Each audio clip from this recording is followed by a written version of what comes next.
Okay. Hey guys, good evening, and welcome to our midweek community gathering. Yes. A lot of you might be surprised that we are having this conversation today because we usually have this sort of gathering every Saturday by 3 p.m. WAT. But today's one is more like an emergency gathering, right? We're meant to do this on Monday, but there were other events that was happening on the show, and I did not want to deprive us of that, that opportunity to catch up with what's going on with the housemate in the house. And so we're having this conversation today. Yeah. So today's conversation is going to be different. It's going to take a different turn. But before we get into it, before I give you guys all the preambles and whatnot, let me specially welcome all of you once again. I noticed that on YouTube, there were quite a number of you that were already waiting for this conversation to begin. I appreciate all of you. I mean, I understand that today is Wednesday, it's a work day of the week, but you all still made out time to join our gathering today. I am grateful.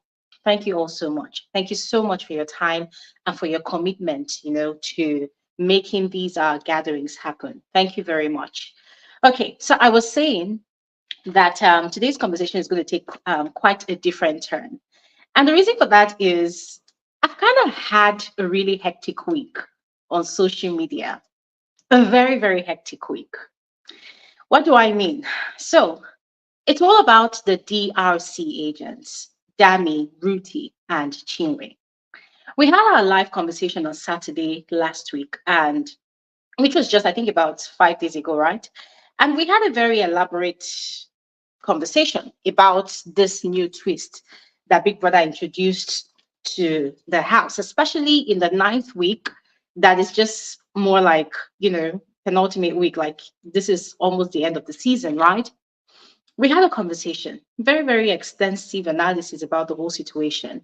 And a lot of people expressed their excitement about it. A lot of people were, very, very excited. I mean, I feel like for the first time this season, the viewership of the show skyrocketed more than ever. You all agree with me that the rate with which people watched the show between Thursday last week till Sunday morning, I think that traffic supersedes the traffic for this entire season. I'm not really sure. I don't work with production, so I don't know the numbers. Yeah, but something tells me that it was that crazy. And the statistics on my YouTube channel, and my following on social media, just all across social media, gives me that inclination because a lot of people were commenting, like, oh my God, Glory, I just literally had to resubscribe to watch the show. Oh my God, Glory, I stopped watching the show for 5 weeks and all of a sudden I am watching again. So there was a general excitement about the show. People were quite excited. A lot of people were enjoying the drama. A lot of people were having the time of the season, right? And then Saturday night after the party, there was, I think, a 3 hours, 45 minutes drama that lasted from 12 midnight up until 3:45 a.m. And that changed a lot of things. God, it changed a lot of things. It was a very, very drastic turn of events. Yeah. I did an almost 1 hour video narrating everything that happened because it turned out that a lot of people went to bed, a lot of people did not watch what happened, and then some people had to catch up with the gist on social media. So I did an almost 1 hour video to try as much as possible to narrate and analyze every single event that happened that night. And then I did a follow-up video. And I think that was where the problem started for me because a lot of people decided that no, it was Glory and Elijah they wouldn't be fighting, not production. It was insane. It was insane. I think I've actually had people drag me on about this Big Brother Naija show. I've had people drag me. Is it Messieke's fans? Is it CC's fans? Is it Alex fans? Is it whose fans? Iliba's fans dragged me at some point. I've actually received a lot of drags. Oh, Benita's fans, they've dragged me. Come on. I've received a lot of drags from different camps, but this one, oh my goodness, this one was intense. It was quite intense. And it made me wonder, like, okay, where's the problem coming from? Where's the problem coming? Am I the problem? Am I the drama? Like, am I the one that went into the house? What's going on? So it was quite hectic, it was quite hectic. That video, that follow-up video I did, it had over 3,000 comments, over 3,000 comments. And I couldn't read all of the comments, but there were just some comments were just so vile. I made me realize that no matter how much you try to educate people about the need to learn how to communicate, by attacking the issue on ground, attacking the argument on ground, other than the person that is sharing their opinion, people would never listen. And it all boils down to, the change that comes with starship culture. I've realized that for every season of Big Brother, people who you deem sane, they shift to the other spectrum of insanity, because of their likeness for certain housemates, because of their support for certain housemates. The moment you reveal anything that is, according to them, not nice or not good about their faith, it becomes a problem. So they don't even want you to say anything at all. They don't want you to talk at all. So a lot of these people, they lack good communication skills. And instead of them to properly express themselves so that you that is listening to them or even reading will understand, they would rather resort to insult. Insult is the only way they can express themselves. And I've said it time and time again that I'm not that person. If you want to have a conversation with me, the moment you begin to throw in insults, I go deaf. You cannot penetrate my ears or my mind the moment you add insults to your communication skills. It doesn't work with me. There are probably people that are used to such kind of banters, where they exchange words, insult people, go to the vilest of the vilest of the lowest before they can pass their point. It doesn't work with Gloria Elijah, but unfortunately, that was the case. In fact, that has been the case since even since Thursday, even what am I saying? Even since Thursday, but was it Sunday and Monday was the worst. It was the worst. So I decided that fine, since it seems like people have a lot on their chest, right?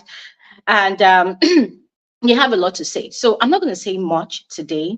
Today is for people to express themselves. I would love to hear what you all think about the way the DRC agents were evicted from the house. And let me just give you guys a hint, right?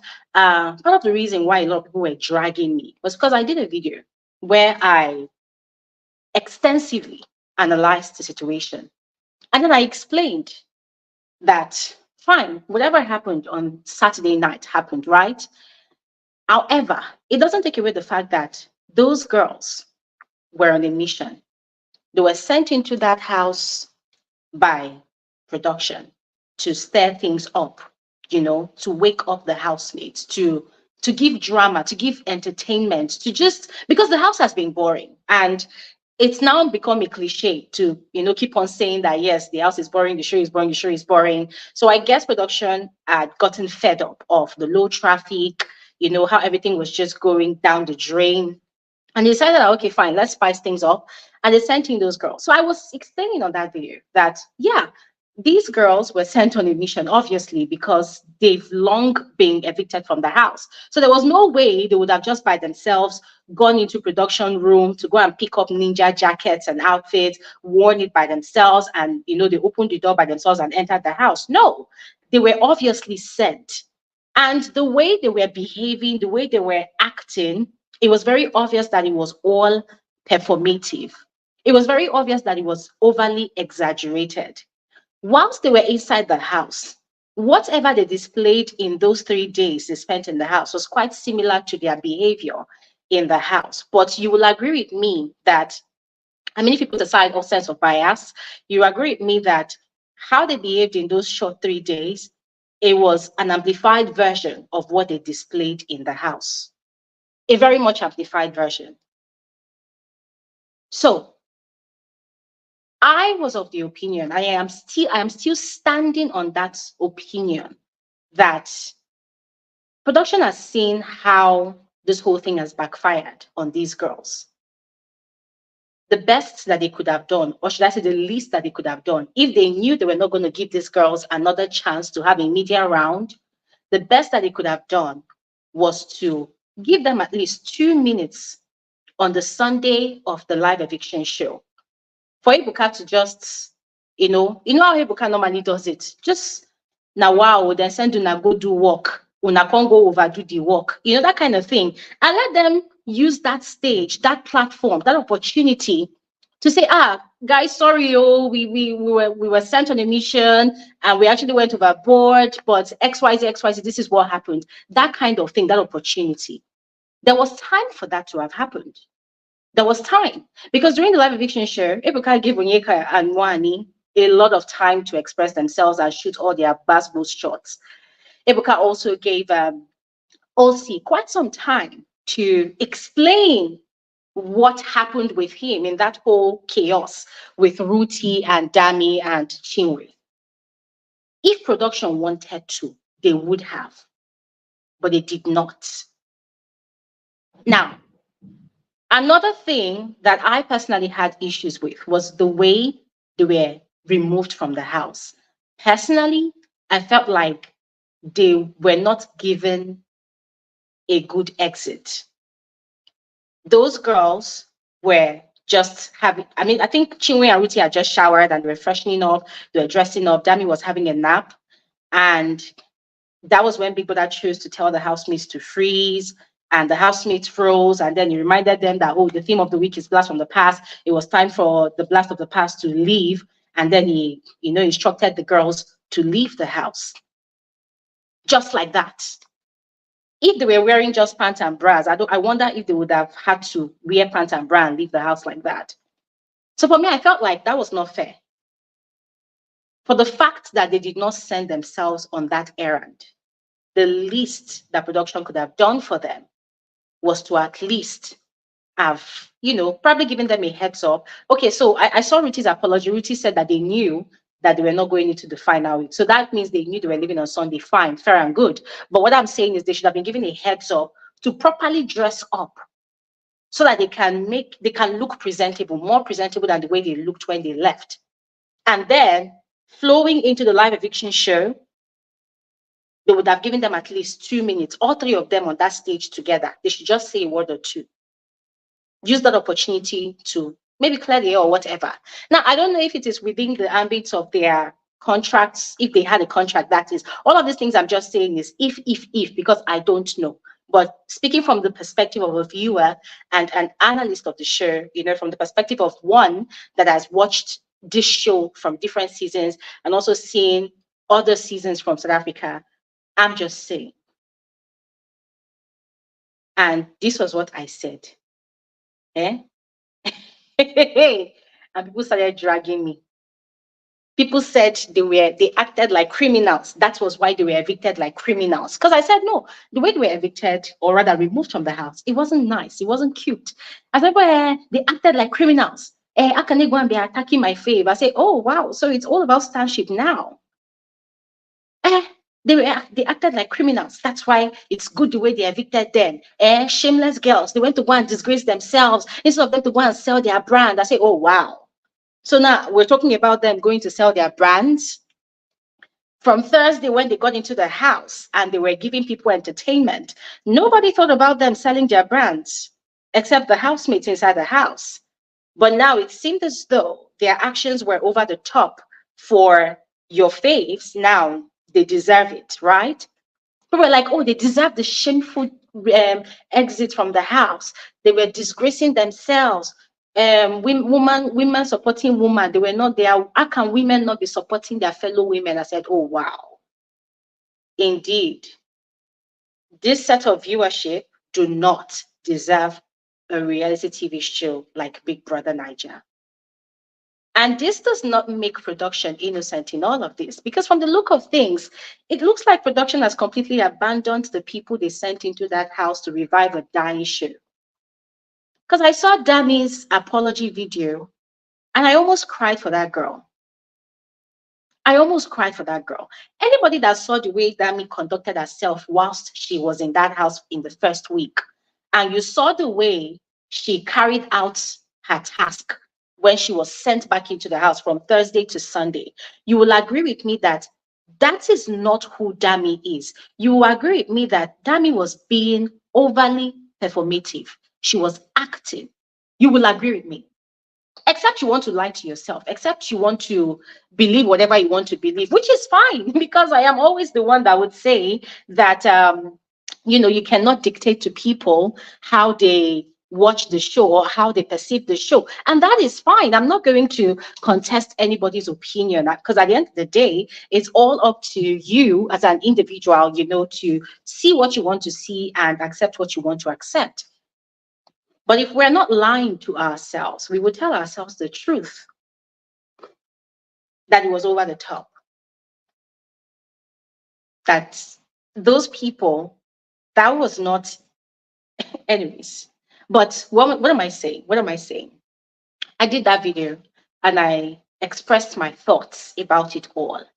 And people were dragging me left, right, and center. Oh, Glory, you are evil. Glory, you are this. You hate Onyeka. You hate Wani. You hate this. You hate that. I say, wow, this petite little me like this. My heart is really big, shao. My heart is really big. Like only me like this. I hate all the housemates in the house. Oh, wow. Must be nice. I never knew that we were paying people money to hate people. If they are, please, somebody should alert me. Let me know. We have to channel all this hate to, so that means I'll be earning dollars or pounds, hard currency, for hating people, because that is just quite ridiculous.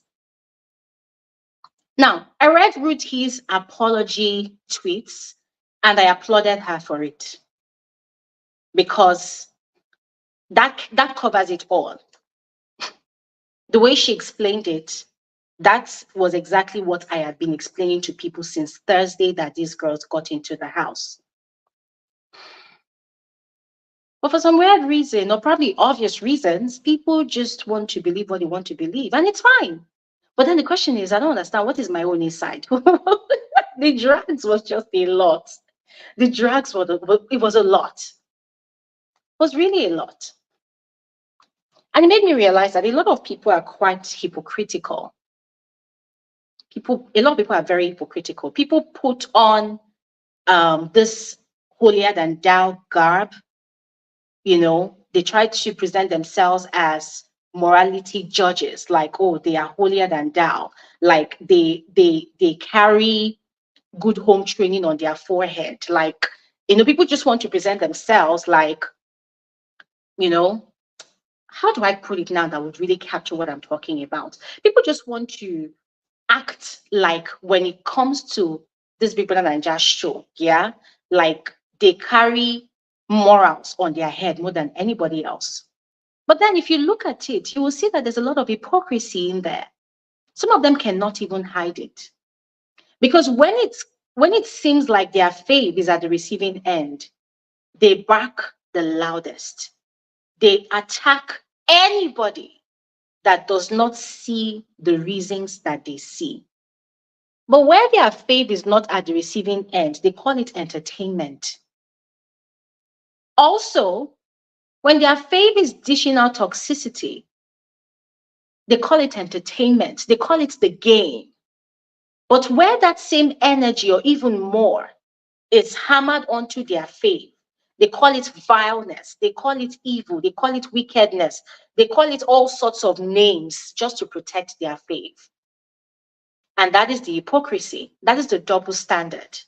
And for all those people that were dragging me and attacking me, I looked at them and I called them the vilest of all hypocrites. Because in every single one of their drags, you could see the name of their fave in there. And then I called Wani a coward. And that one almost killed them. They almost choked on that one. That one they wanted to die on that one. And I've explained several times why I called Wani a hypocrite in all of that situation. I've explained it over and over again, and I will explain it again for the sake of clarity for those that have chosen not to understand.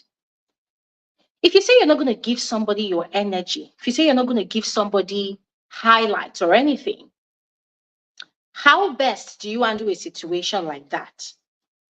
You look away.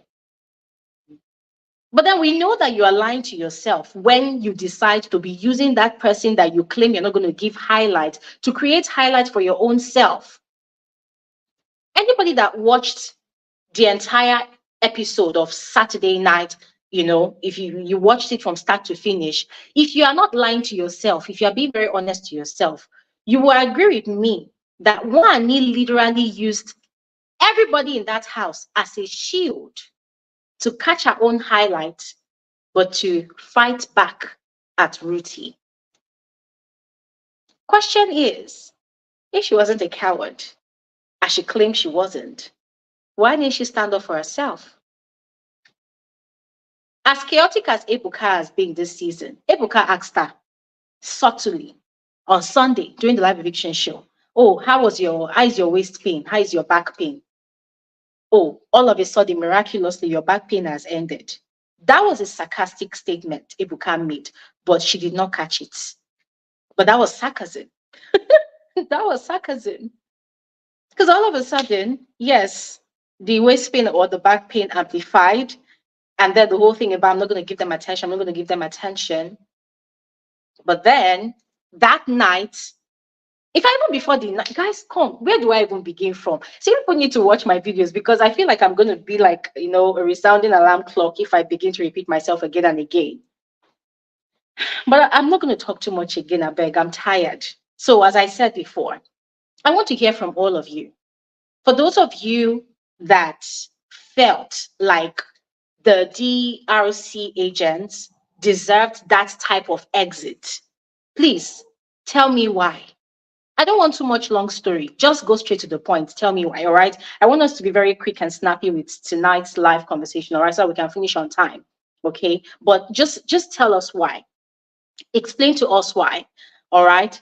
If you feel like you actually saw that they were actually acting on a mission, let us know as well, all right? So I just want to hear from all of you. So I'm going to go ahead now and share the link in the comment section. If you're on YouTube, click on that link to join. If you are on Twitter, please send in a request. Okay, we already have somebody on Twitter. This person is Ewa.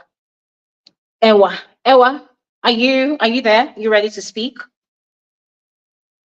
Yes, I am. Hi, good evening. How are you? Hi, good evening. I'm fine, thank you. How are you too? Good. You're welcome. Thank you.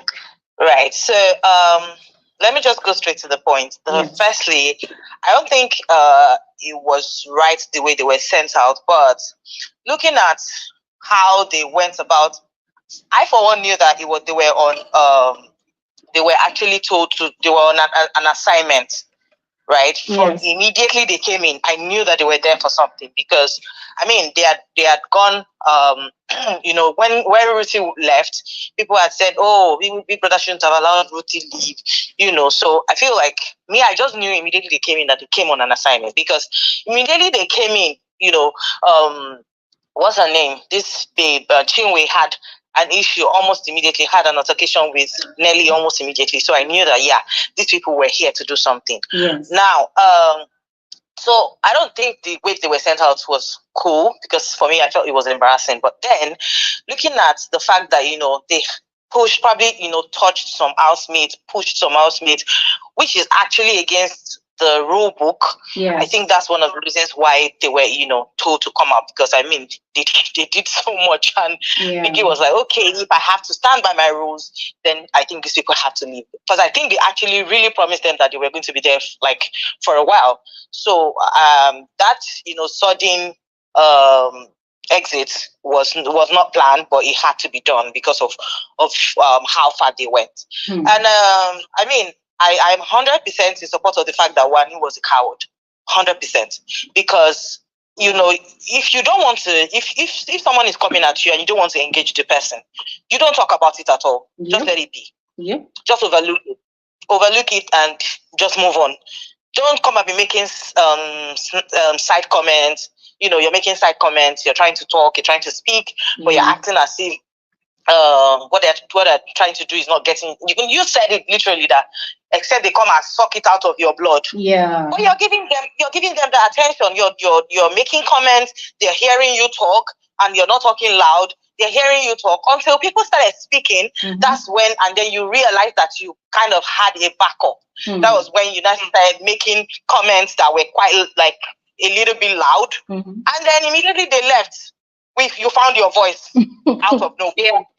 Out of nowhere, you found your voice, and then you could speak, and the whole world can speak. Yeah. And I'm like, and well, somebody would say, okay, she's a finalist. She didn't have to get into an altercation with them because she has a lot to lose if she does.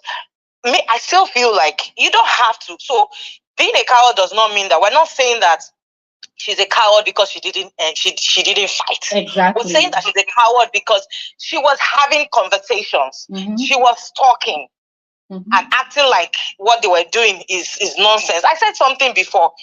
See, for those of you that are saying that, most of you are pained because they are working against your faith. That's why most of those people were pained. That's why some people are angry and giving them that angry, thoughts of theirs, which nobody cares about.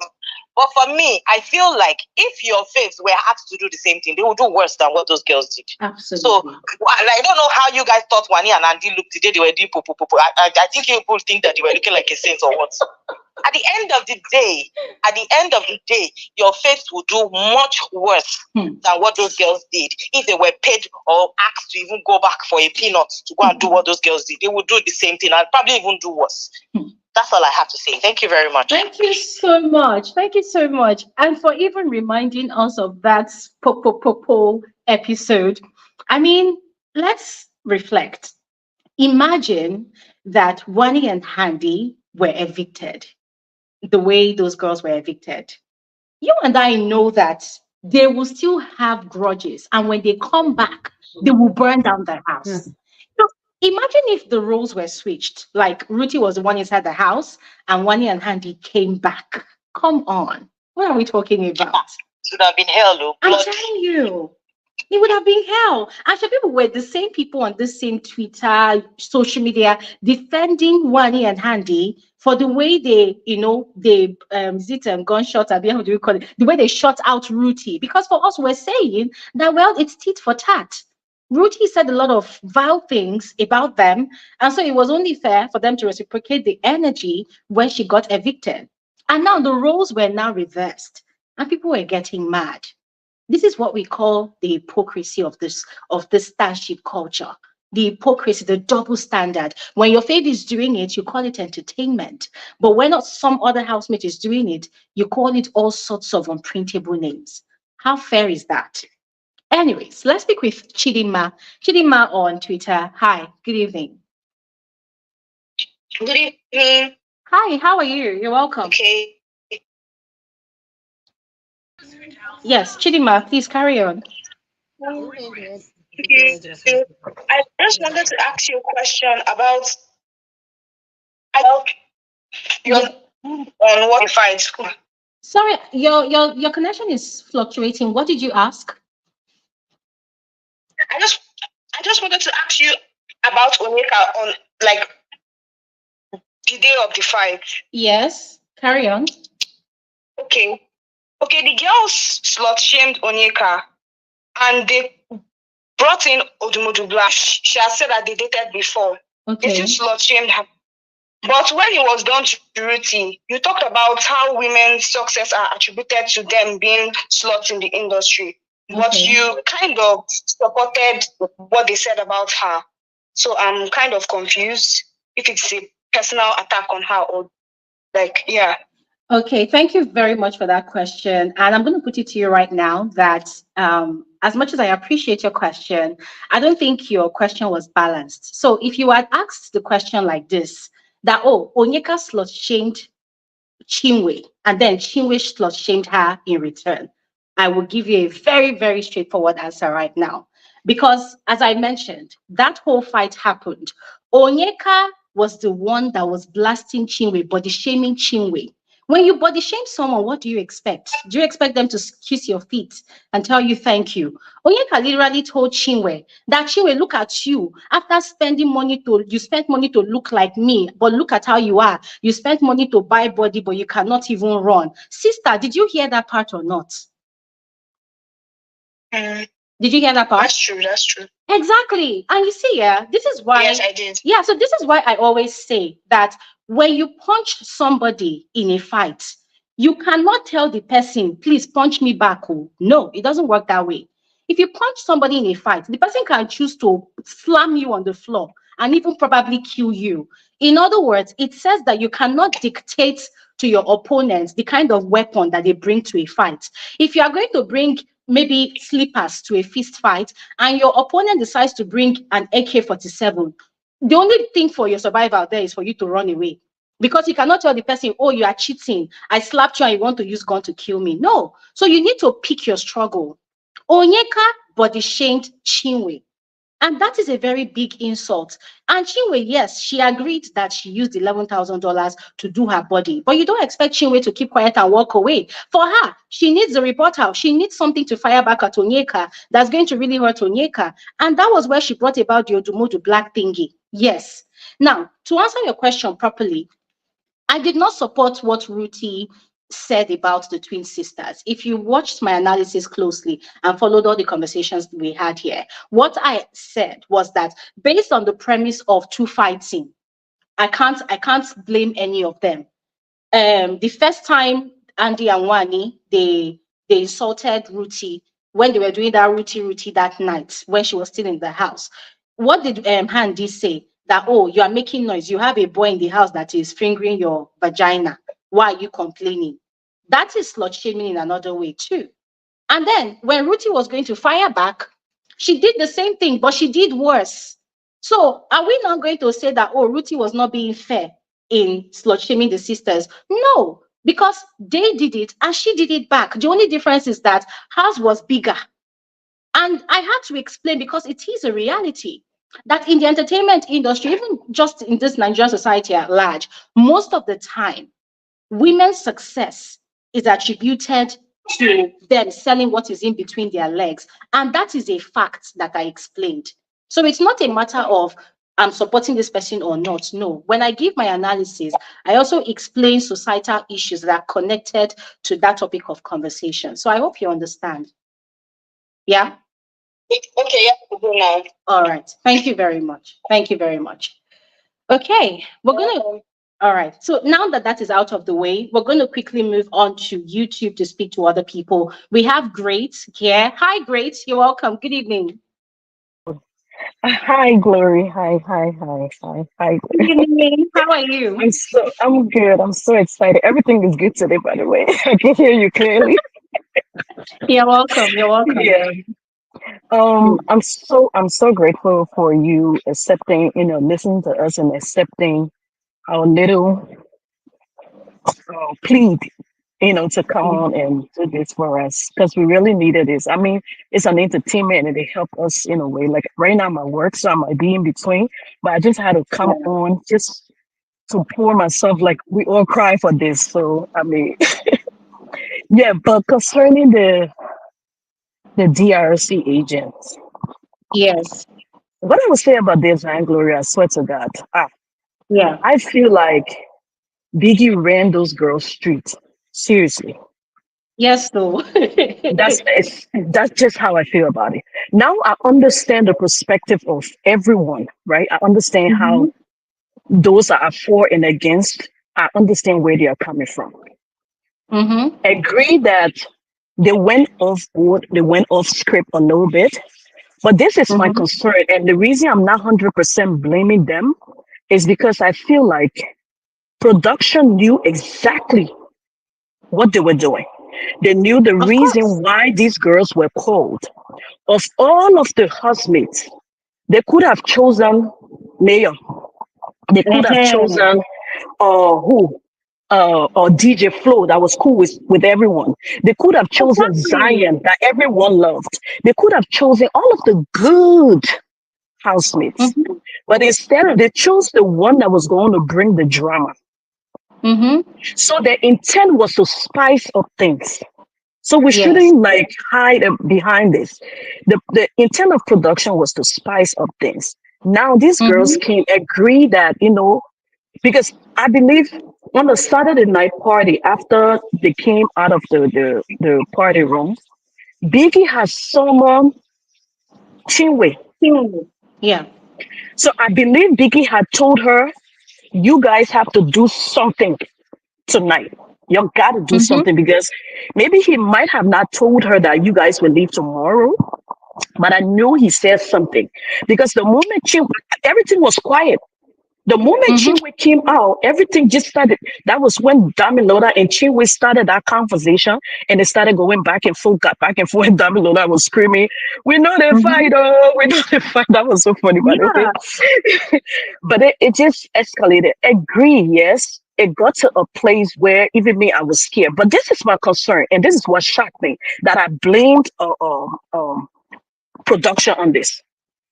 Hmm. On a normal slate, right? If Mm-hmm. that thing had happened to just the housemates in the house, the ones that are going for finals, if it Hmm. had happened, it never would have gotten even that far. Vicky would have put a stop to it. Yes. Immediately, Vicky would have put a stop to it. Especially when Yes. when the girls that were charging the embodied with Mm-hmm. twins. At first, it Mm-hmm. was playful. I could see that everyone was playing. Mm-hmm. I could see from Dami that she was really playing. I could see Yeah. from what her name, Rhuthee. Rhuthee was playing, but Rhuthee was trying to create drama. Mm-hmm. She was making it all about the drama. Chinwe Hmm. was chill because Chinwe, she don't really play. She come with the bum. Mm-hmm. So she was chill. She was just in the back, just throwing talks one by one. She was just throwing in.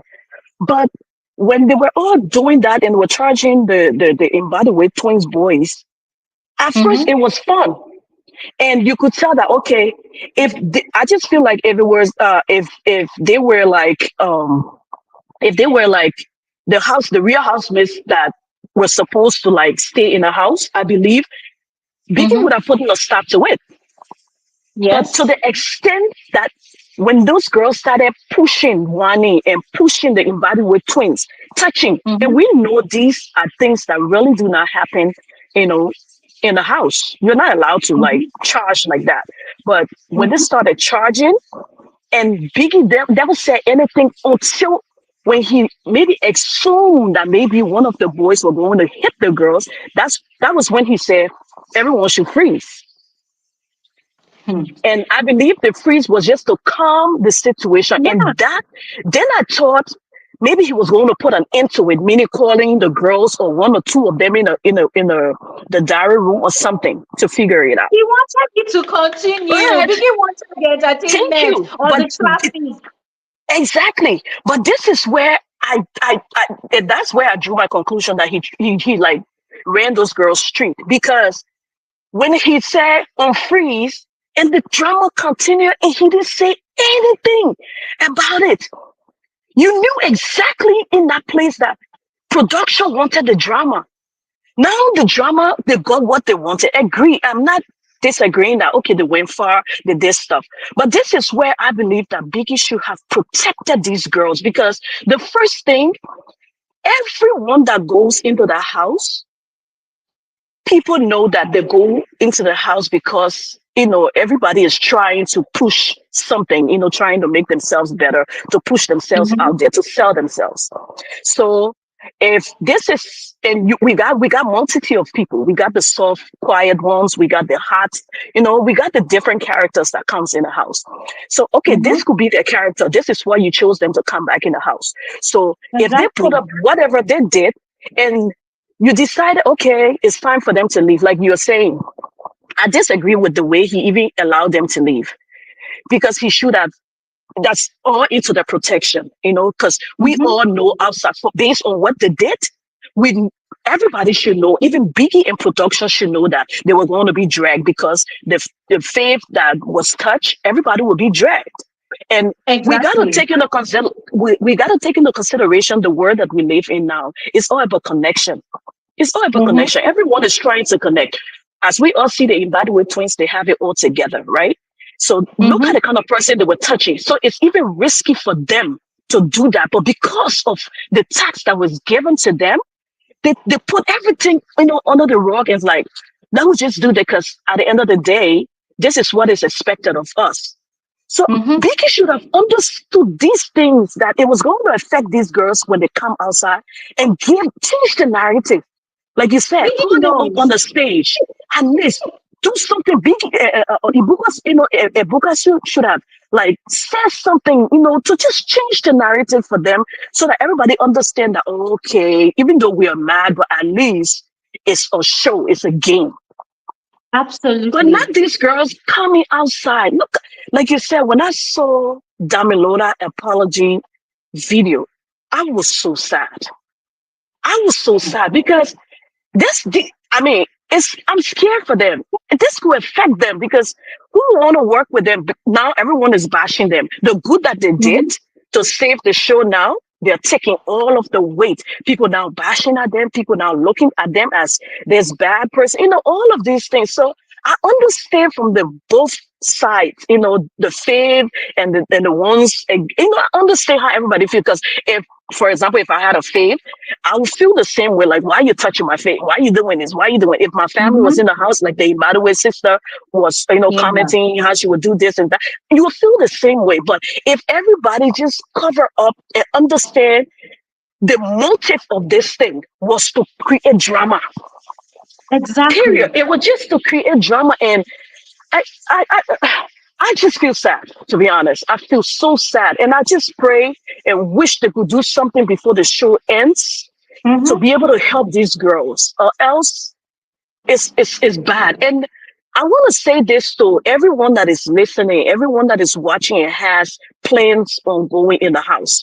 I hope you see what is going on. Don't allow yourself to be a sacrificial lamb in the name of game. Seriously, don't allow yourself to be sacrificed in the name of gain. Because at the end of the day, you don't have any protection. Because everybody was saying, oh, they should have gone back in the house and sold themselves. So if these girls have come back and Rhuthee just cooking, what's her name? Chinwe sleeping, acting nice with everybody. Like, what? People will still drag production. There was no look at students you sent in the house. They are boring. They will still drag production. Exactly. So it's just my little 2 cents to add to this. Thank you. Just to urge everyone that is watching and has plans to go in a house, know what you're up to, know what you're depending on. When they call you back, honey, protect yourself. Period. Yep. And thank you so much, Glory, for the time. Thanks to everyone. Thank you. Thank you guys for supporting our Glory again. Thank you guys for coming. And Glory is our Odugu as always. God bless you all. Thank you so much, Great. Thank you so much for all you shared. And I love one of the points you raised. I mean, I love all your points, but there's this particular one you raised about how everything that happened that night, the whole pushing, the shoving and all whatnot. These are things that on a normal day are banned according to the rule book in Big Brother's house. So I saw a lot of people, like the people that were actually attacking me this entire week. The one thing they kept on bringing up is, oh, Glory, you're so evil. So you wanted Wani to be disqualified. You wanted Osi to be disqualified. And it was so laughable. I was upset, but at the same time, I was laughing because I kept on wondering, like, I don't understand. Are we watching the same show? This entire season, Glory Elijah has carried it on her head, complaining that Big Brother is not giving strikes or punishment to housemates that have been consistently breaking rules. And we've all sat here, we've had this conversation over and over again. So what makes people think that on a mission that Big Brother sent people, he will now come and disqualify the actual housemates? On top of what exactly? Like, how does the people even asking that question? So I was trying to put 2 and 2 together. Like, it just did not even make sense. I'm like, what is? Let's just move on to the next speaker before I lose my mind. Let's speak with Faith on Twitter, and then we're going to quickly come back to YouTube. Hello, Faith. Hello, Gloria. Good evening, good evening. How are you? Good evening. I'm fine. Nice. Honestly, I'm about going out, but I just have to spend, even if it's a minute, I've been waiting so I can speak before going out. I'm glad you're here. Oh, more, honestly, I don't really know where exactly are you. You deserve chilled or grilled guinea fowl. Thank you. You deserve it. Because, see, isn't it BBN streets? This thing happen in real life. People will see the truth and they will turn it back. For what reason? Of course. You will see the truth because it's not favoring you and you will turn it back. BBN is a business. Production all no want any explanation or any apology. My girls were paid to play a game and they played their game. Yes. Absolutely. And you looked away from head to toe and you guys expect her to come out and apologize for what? For what she talk? Like better Chris. You guys are not serious. The time you guys were complaining, this show is not interesting, it's boring, it's this, it's that. And this, how many weeks remaining for the show to end? And they brought in people to spicy up everything. Okay, were you expecting them to go into the house after spending millions on them? Were you expecting them to go to the house and be sleeping and be flicking acts? Oh no. You don't expect them to do that shit. Because I will get a refund. If I am the business owner, you are giving me my refund in full. This is business. If you're a business person, if you're an entrepreneur, you need to talk. Anything that will bring in money to your business, you will do it. Absolutely. Let's leave sentiment aside. Absolutely. I'm a business person. I also have a company I work with. Why am I there in the company? Just to bring in sales, just to add value. And let's assume they didn't give those drama. We will not be here talking about it. And people expect them to go to the house and be opening it. Opening it with who? On top millions. Ah, no, it's not possible. Crazy. It's not possible. It's not. And as much as it's not favoring you, if you're a smart fan and your faith is having issues, and that period, there is no voting time. If you want to drag. If you want to defend. Nobody's holding you. Defend and move on. But I see a lot of them here until dragging, explain. What are you explaining again? Instead of you to cry your faith winner, and you're here expecting Chinwe to come and give you an apology, you go wait, hold. She owes no one any explanation.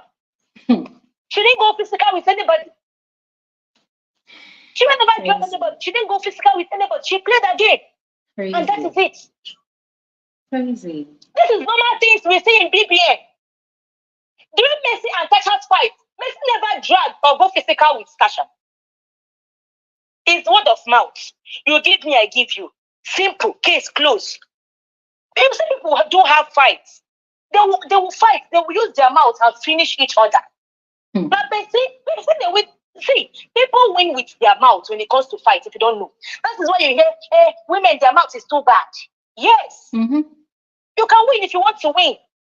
And as for Rhuthee and Dami, honestly, you see, guys, like I said, a lot of people don't know business very well. If I'm a brand, sorry to say, but I can't sign both of them. Because if anything go wrong, that means you come out and they're apologizing. Please don't spoil their brand for them, I beg. Don't spoil their brand for them, please. I mean, see. No. Let's be honest. Yeah, Fabe. I know we're being honest, but ask yourself, why is it that Fina is getting deals till date? Wait, hold on a second, Fabe. Sorry. I'm sorry, I had to mute you. Sorry, hold on, please. Let's not bring in that angle of the conversation, because also remember, a lot of people don't really follow the show like back to back, right? So it won't be fair of them if we now bring that angle. And let us understand something. This is not the Western society. We live in a society that is very traditional, right? People dictate what they call morality and what is not morality to them. And it was also on that premise that these people were being dragged. People were enjoying what they were doing before, calling it entertainment, and all of a sudden they switched up on them. So you don't know if these girls have been threatened. At some point, Chinwe locked her Twitter account. It was later on that she opened it up. So these girls have been dragged, they've been attacked. Even me personally, if I show you my DM on Twitter, oh my Jesus, people send me crazy DMs. Now imagine what they sent to these girls. And when you watch Dami's apology video, she was shaking, like you could tell that she was scared, and it was like the world is coming to an end on her. So it's because of the society that we live in, the kind of judgments that people met out on these girls. That was why they were so badly shaken. They had to come and apologize. I do not agree that Chinwe should come and apologize. Chinwe should just keep doing what she's doing, to be honest. But I mean, let's agree that the society we live in, they would pressure you so much that if you are not strong enough, if you don't hold your ground, you will buckle under the pressure. And I think that was what happened to them. Yeah. So please, let's not talk about the brand thingy, all right? Okay, now, you are right. But then again, say, I do tell people, if you are not strong enough to handle things in future, that means you are not ready for this world. True. Do you understand? You can talk, it can turn deaf ears. Like, people can talk, they have their mouths, they will criticize. Even when you are good, let's be honest, Gloria, even when you are speaking the right, you will still see people, even with your evidence, you will still see people that will come and call you all sorts of names. Yep. Go to my profile. I don't have such time. I praise my faith, I do my week. That is how it's supposed to be. But you will see people, they will drag, they will dig, what for? Now, for people who are not strong, there are people that they will jam, they will drag, they will tire when they are not paying attention, because you are not paying these people, you are not giving them food, you are not paying them, you don't have any business with them. But you know that human beings are different. All fingers are not equal. People are different. You understand? And there are people that can see such things and they will freak out. They can't even endure it. I understand that. When I saw Dami video, I said, what is this? If that needs to be myself an example, trust me, I will collect her phone for like 1 month. If there is any kill, I'll be the one to be responding to them. Because it's not everybody that can be as strong as you are. Yeah. Now imagine, now put yourself in Dami's shoe. You will talk your talk and do your do. No, not send anybody. That is the angle me I'm coming from. Even when you are nice, Glow, now, even when you are nice and sacrifice every single penny you have for people will still criticize you. Hey, you are doing good, so that people will see you as a nice person. Understand the angle. Now we have studied this country. Do you understand? The best thing, you just do as if you don't hear what they're saying. They will drag you, they will come to your dream and ignore. Simple. Because when you respond to them, it will trigger them and it will make them feel like, yes, you are saying their post and the rest. And in fact, if possible, put your phone on private. Put your account on private. Absolutely. And before you come and drag me, you will follow me. Absolutely. You milk every situation. So that is just it. It's really bad that honestly this is happening in this country. That is why you see most of those housemates, they don't want to give, they know what they are doing. They don't want to give drama. They know what they are doing. Because when they come out, even when you do good, they will criticize you. Even when you do bad, they will criticize you. You understand? Right. Thank you. Thank you very much, Faith. Thank you very much. Thank you so much. I really appreciate it. Thank you. Thank you for sharing. All right, let's quickly speak with Epziba on YouTube. Hello. Good evening. Hello, Glory. Good evening. Hi, how are you? I'm fine. This is my first time of speaking on your program. I've been You're a welcome. I wish silent I could have follower. done for you. You're welcome. You're welcome. Okay. Thank you so much. So I am going to be speaking from a very different angle this evening. That's fine. Because I'm somebody that really, I'm 100% always on your side when you analyze this program. I'm not currently in the country, so I've been watching bits and pieces of the program on Twitter and then come to listen to your analysis. So when I saw the DRC in the house, initially I was very, happy that, they will give us content, and then we've been complaining the show has been boring and all that.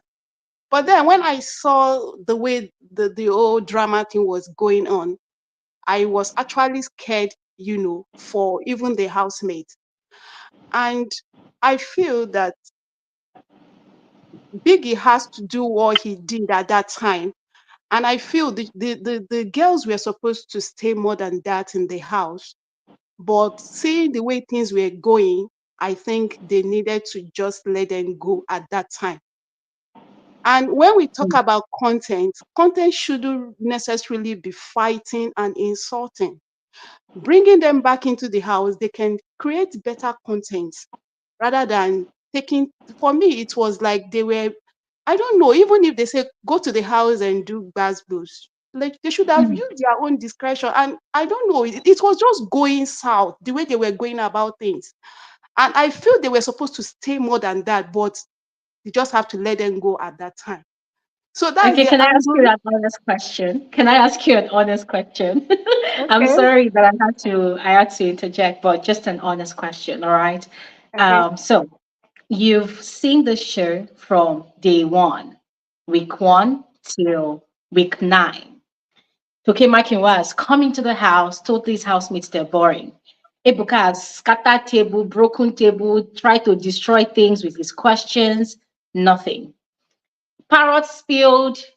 It seemed like things are going to be hot, but nothing.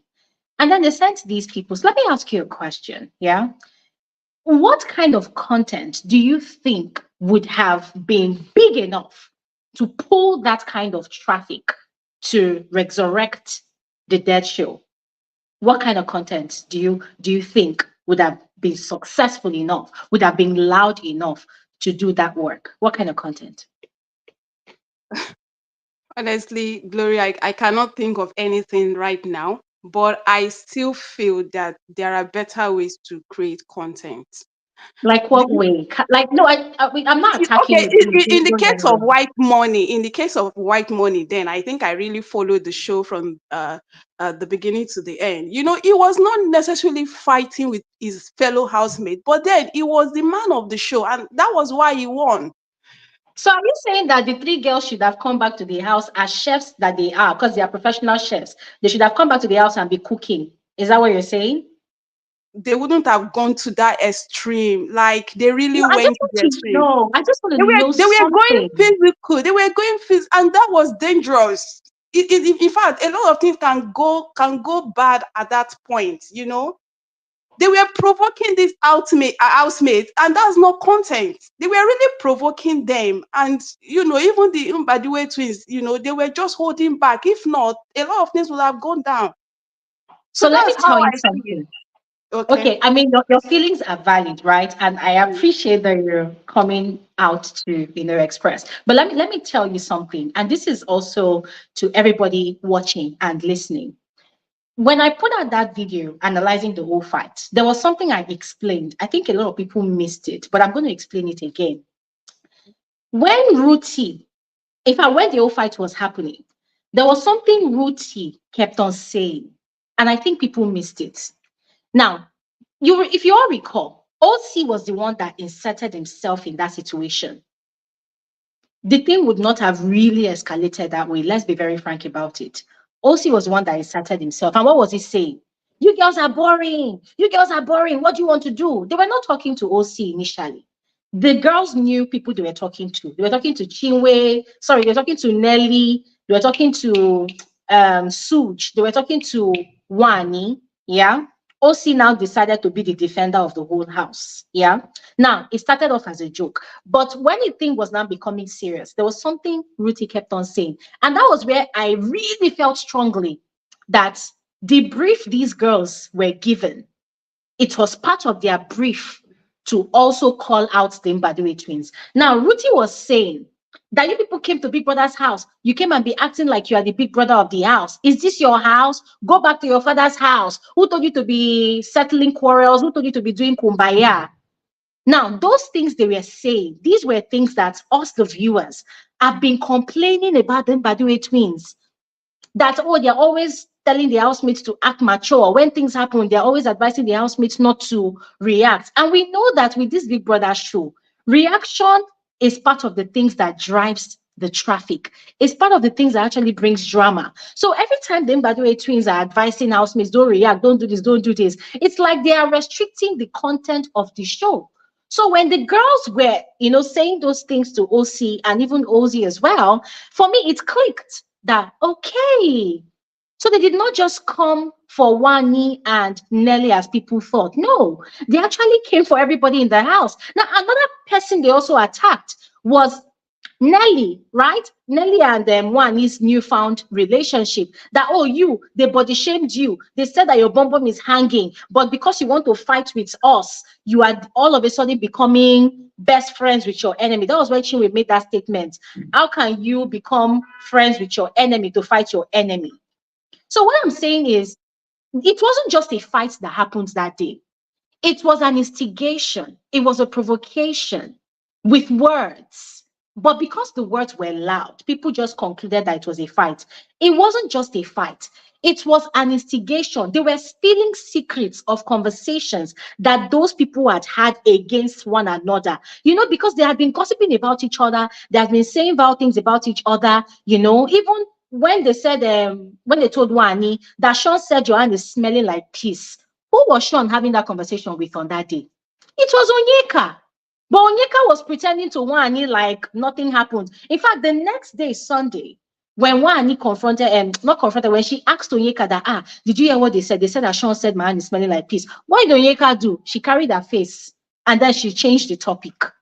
So what the girls were doing that night was they did not have, I don't think they had the intention to fight. Instead, they were shouting loudly and exposing the different conversations and the gossips that the top 11 people had had about each other. And they were exposing it because they wanted people to know that these people that you are singing Kumbaya with, they are not necessarily your friends. So you need to start, you need to start talking about it or confronting one another. That was what they wanted. That was what they were doing. Mm-hmm. I don't know if you get it. Yeah. You are right, but the girls were not, the housemates were not ready to fight against themselves. Exactly. They're not ready. Exactly. That's why I'm asking you that. Which other kind of content do you think they would have created to give that kind of traffic to the show? Because obviously everything has been done is it within the book of what content? Everything has been done. So if anybody has any suggestions, I would love to hear it, because even me at this point, I became tired. So if anybody has any other suggestion that Big Brother would have employed, we would love to hear it. All right. Thank you so much. That's just my view. Thank you. All right. Thank you very much. Thank you. Thank you very much. All right. Let's quickly speak with Selena. Hello, Selena. Selena, are you there? Okay. Since Selena, are you there? I'm here. Good evening. Good evening. Good evening. How are you? I'm okay. You're welcome. Oh, before I start this, whatever I want to say, I only want to say one thing before. The next time this production wants to, the organizers and then the production want to pick people to the house, they should pick people who are desperate and need for the money. Because these people in the house don't really need the money. They don't need the money. They don't need the fame. If they need it, they would show us they need it. They don't need it at all. There are millions of people in Nigeria who want to be on that platform to show us what they can do. Mm-hmm. So this Rhuthee and those apologies they are giving, I think they should even do it. Like, why are they even worrying themselves? They should leave it. They were sent to deliver a message and they did it. Mm-hmm. But the housemates, up till now, they don't want to listen. Look at what they are doing even recently, going around laughing at them. Nelly was telling Wani that, so this what they wanted to come and join us to do or something like that. Last night when they were eating or something like that, and Wani was laughing. just looked I at heard them and that I was during like, the independence celebration. Yeah. look at you. Instead of you to show us what you can do, why are you scared to bring out your emotions? Why are you scared to tell your fellow friend that I don't like what you're doing? What you're doing to me, it's not fair. Why? What is it? These people, they don't need the money. They are not willing to fight for the money. They are not, and they are not even fighting for it. They are not fighting for it. They are just playing. After even what see and then this what even after what they came to do, they are still being who they are, being the bigger person. Like, what is all this? Me, Rhuthee, I never liked Rhuthee, but now I don't think no one need apologies from Rhuthee. We don't need any apologies from Rhuthee. She was sent and she delivered. Dami, the only thing I feel that went wrong was I just didn't like the fact that when Dami was talking to OC, she was I don't know how to say it, like chest out and all those things, like Yeah. it's like trying to provoke him. That was the only thing I didn't like about it. But apart from that, I think they did their job. They did the right thing. They did everything Yeah. perfectly. They didn't miss Yes. anything. They brought out all the information. And the housemates, they are too, I don't know the word to use for them, but They were they don't want to cowardly. listen. Say the word. They were cowardly. And the funny thing is, like, when after they hear all the things these girls are saying about them, and they'll go about and ask themselves, hey, did you hear what they said? Is it true? Just take a look at this. Oh my god. They are Did you, angry people. Selena, do you know what the funny part was? Yeah, they knew. Did you? Okay, let me ask you. Did you notice that night after Yeah. Chinwe, if after the girls exposed Yeah. all the vile things they had been saying about each other, did you notice that the table went cold? So when Wani Yes. was telling Everyone them, was "Do you quiet. guys want to go Mhm. upstairs?" Did you notice that nobody answered Yes. her?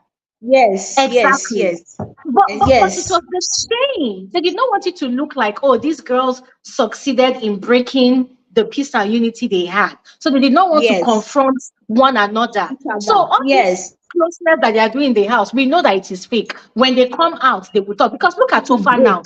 Tofa is having his media rounds and he has been blasting Onyeka like crazy. So we Mm, know that when the show is over and they come out for media yeah. rounds, they will begin to attack all those issues one by one. Yeah. And Wani is trying to be stupid. Oh my God, I'm sorry. Please. Because after someone told you that your so-called boyfriend says you smell like pee. Oh my God. Hey, me that day. I'm not sure. When I step out, I don't want to see you. I don't want to hear from you. Like, why? And she doesn't want to listen to it. Like, oh my God. We blame I don't want to say we blame where she's coming from, but it's so bad. So bad. And the most annoying thing is, what is Nelly and Anita still doing in the house? And if Mhm. What's Big Brother? to be honest, I don't know. on Sunday when Ebuka was about to, I think the last advert, I checked the time and I was like, nah, don't, no one is going back home again. I felt so Mhm. bad. I just went off. I couldn't even continue watching the rest of the show because why are they in the house? 8 people. Why? One, My two, dear. three, four, eight. There are too many. Why? I heard somebody saying one of I think so the lady who just left, she was like, white money was the star of the show. What? Like, auntie, please, auntie, you don't watch the show with us. I'm sorry, but white money won because of pity. You should thank Perry. Perry gave him the exposure to win that money. Hmm. At that time, Perry gave him the exposure to win that money. And I Hmm. will say it and I'll say it again. Because someone else was there who deserved it than white money. But fine, pity. We're in a society whereby pity works for us, so why not? Hmm. But this season, the next year, if these organizers they don't go to the streets, there are places whereby people are desperate for things like this. Please, they should go there. They should go there and look for people who give out content. We are not saying that they should come and fight. We are not asking for fighting. We are asking for when somebody step on your toes, shout and say it. Whoever can face you, let them face you. That is what we are looking for. Be honest. I said it. Yes, I said it. What can you do? Go away. Example, look at what's the name? Elebaye. When she kissed the picture and then they came to clean it, she stood there and she said it. Who did that? She stood there and said it. And Sisi also faced her. That is what we are looking for. That is what we are not looking for. Did they fight? No. But that season was entertaining. Like, your mouth is your weapon in your brother's house, not your hands. It's your mouth. Exactly. Oh, I don't know. All right. Thank you. Thank you so much, Selena. Thank you. Thank you so much. Before we move on to the next speaker, there's a comment here that's very, very apt. This is from Omar J. Says, I remembered how people insulted Modella in BBN7. That's the level of season. Remember, she was a fake housemate for failing Biggie's assignment to shake things up in the house, calling her boring. Now, people delivered on the assignment. You all are wailing. Omar J, plenty oil on your head for this one. See, we sat in this community and we were so pissed at Modella. Modella went into the house and tried to enter a ship with another housemate. And we're thinking, girl, somebody is in another serious ship, your best friend, Daniela, with, what's that boy's name now? Is it Carrie? I can't remember his name. And then later, Dotun, what are you doing? You know? But you could tell that she really wanted to behave like a real housemate. That was somebody that did not understand the assignment. And that one even had longer to stay in the house. But here we have the DRC agents. In just 3 days, look at what they pulled off. Yes, they went overboard, but look at what they did. Anyways, let's speak with Shield. Good evening, Shield. How are you? It's morning here. Good morning. I'm fine. Hey, good morning. So sorry. Good morning. You're fine. I'm glad the last speaker talked a little bit about white money strategy or whatever, because I wanted to clear off the person who said white money was entertaining. I was about to remind the person her that during Shine Your Eye, within the first 3 weeks, if she could recall Ebuka coming and giving the housemates the hint that they were boring, they were sleeping a lot, and they were not entertaining. It was after when Pere and Maria had that alliances that made the thing interesting. And I remember it happened in the week 5 when Pere was trying to kind of bully white money. That was when they had the highest engagement in that show, Shine Your Eye, because Shine Your Eye, it started really boring. It wasn't white money at all. The housemates were kissing his ass for cooking for them. They were sleeping. They were just giving him the highlights, and it was so boring. It was when Maria and Pere, involved in that kind of alliances that made it so interesting.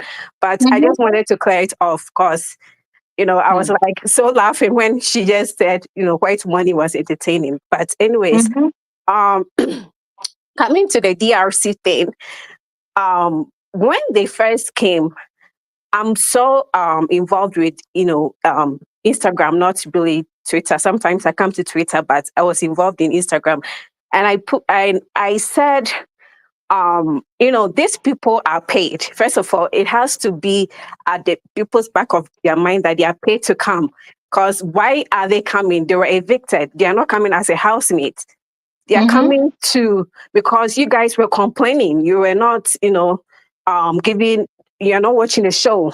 So they came in to spice things up and make the whole show entertaining. So the first day on Thursday when they came in, people started complaining even before they made any action. People were complaining, especially Wani's fans. They didn't like Rhuthee coming back.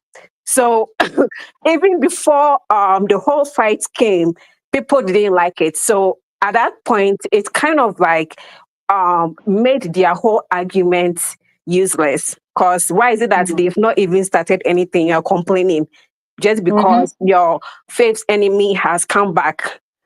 And then after, it didn't really make sense to me. So after the whole, fighting thing happened, and, they kind of like, were saying they shouldn't have come back. I was like, the first time you guys started complaining when they entered, that kind of watered down the whole, situation.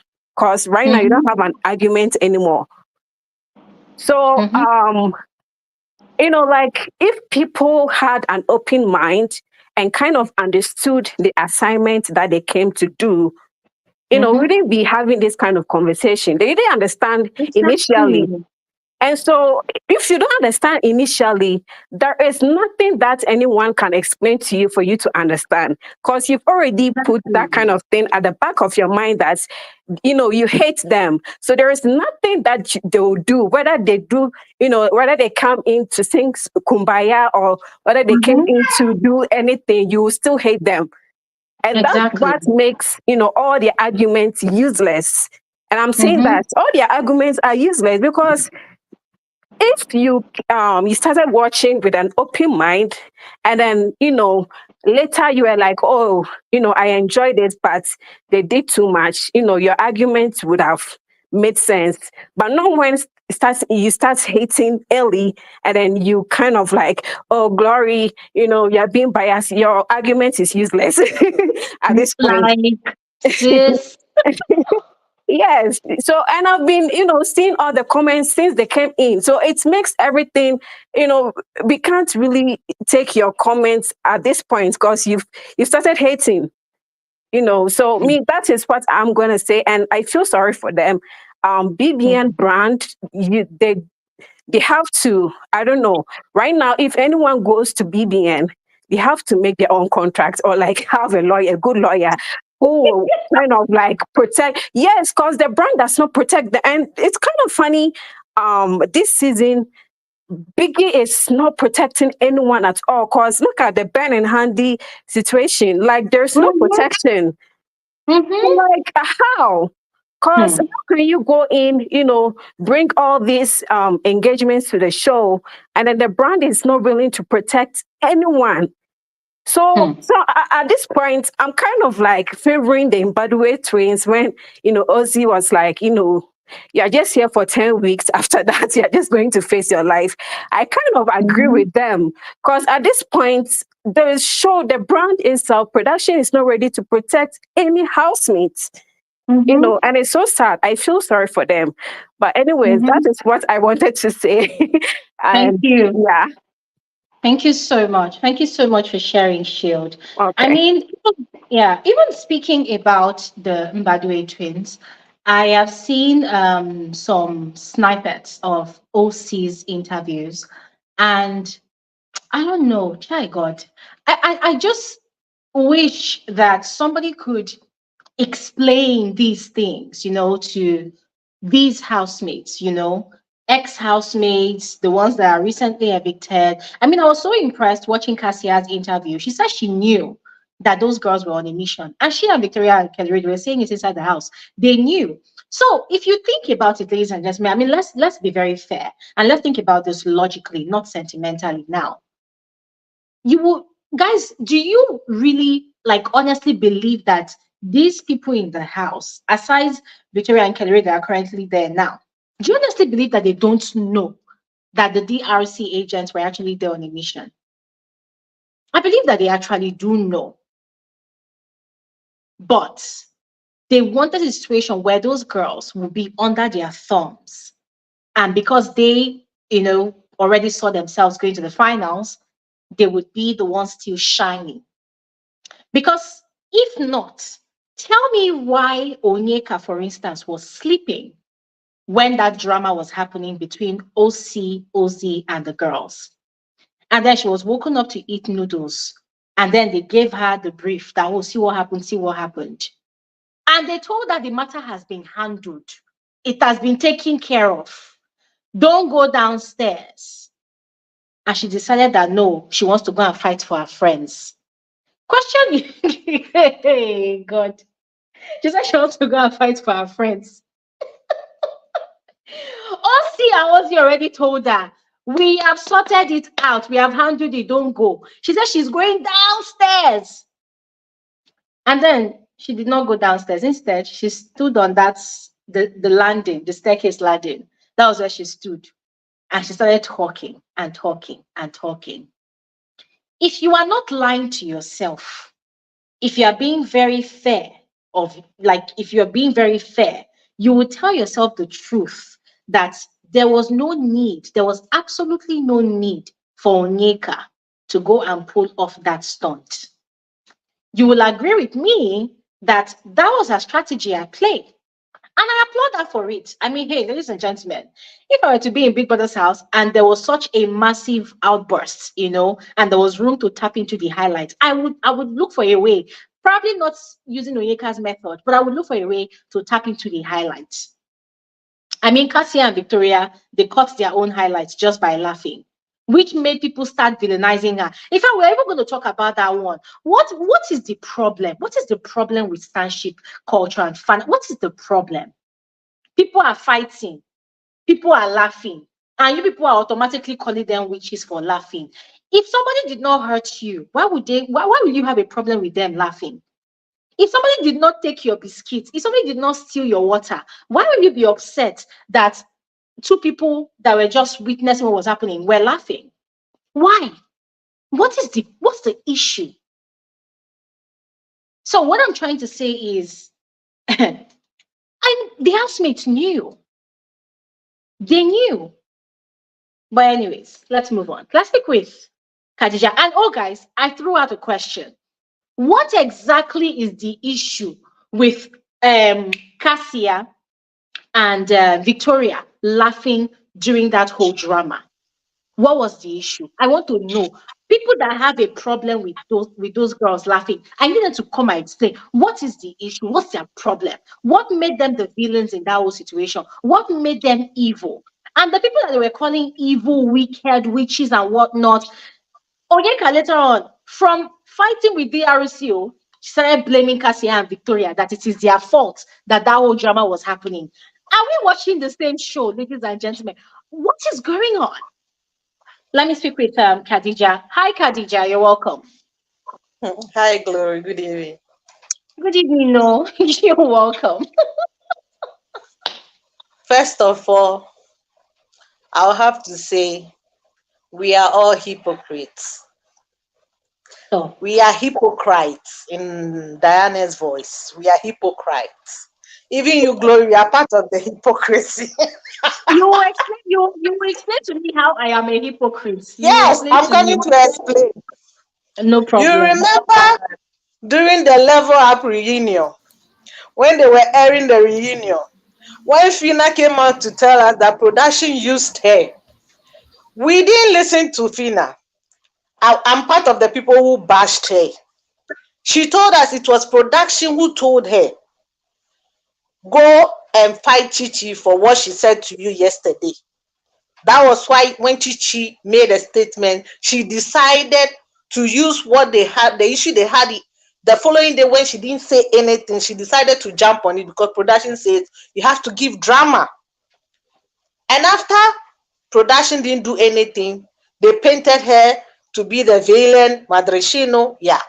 That's the same thing they are doing to the DRC. They sent them into that house. I said all of us, we are hypocrites. We all bash Fina. All of us. We are all hypocrites. Glory, you are hypocrites. All of us. We bash Fina. We finished her. We finished her. I did not see, let me tell you, I did not finish Fina for what you are saying. What I talked about, in fact, me calling out Fina was for an entirely different reason, not for that whole reunion thingy. Okay? No, the reunion thingy. Glory, we all bash Fina because production didn't show us when Chichi was saying those things to Fina. Because they wanted to create a drama for their program. They didn't. The reason why we bashed Fina was because They didn't show us what Chichi said to Fina until Fina came out saying herself, telling us that this is what happened, but production is not showing what happened that made her to come on Chichi that way. That's the same thing they are doing to the DRC. They sent them in there. Go create drama. I think the problem is, the reason why me to have a problem is, go create drama. They need to follow the rules and regulations. I think that was why Big Brother sent them out like that. They were breaking the picture frames, touching people, I understand. But Big Brother shouldn't have sent them out like that. And I feel very bad for Dami. Because from her apology video, you could see the girl is shaking. And I even learned there's a job she has with, the Mbadue twins. They own the nightlife in Lagos. And I heard Dami is he a strip dancer or something? So I think she has already lost. What is she? I think she works in the club or something. She's what? A chef. Yeah, she's a chef and something else in the club. She said it. She's a chef. But she didn't say she was a stripper now. I think she says so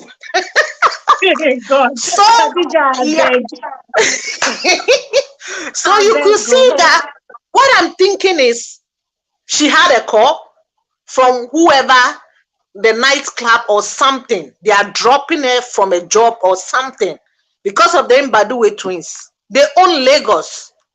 And production should have come out. Production should have said, okay, when after the fight, production should have called them into the diary room and told them, okay, you guys, this is what we sent you to come do, but you guys overdid yourself. You didn't need to touch anybody. Physical was not part of it. This is what we are going to do. Stay back in the house like we agreed and right that wrong. They should have given them that opportunity to right that wrong. But they just send them out like disqualified housemates. The way they send disqualified housemates out, that's how they sent them out. Dami was sleeping. Rhuthee and Chinwe were in the dressing area fixing their hair, and their past and their present and their past and their present. Chinwe. I felt so bad for them. I was like, oh no, Big Brother, this is not how to go about it. We all agreed. They overdid themselves. As Rhuthee said, actors, sometimes they act over.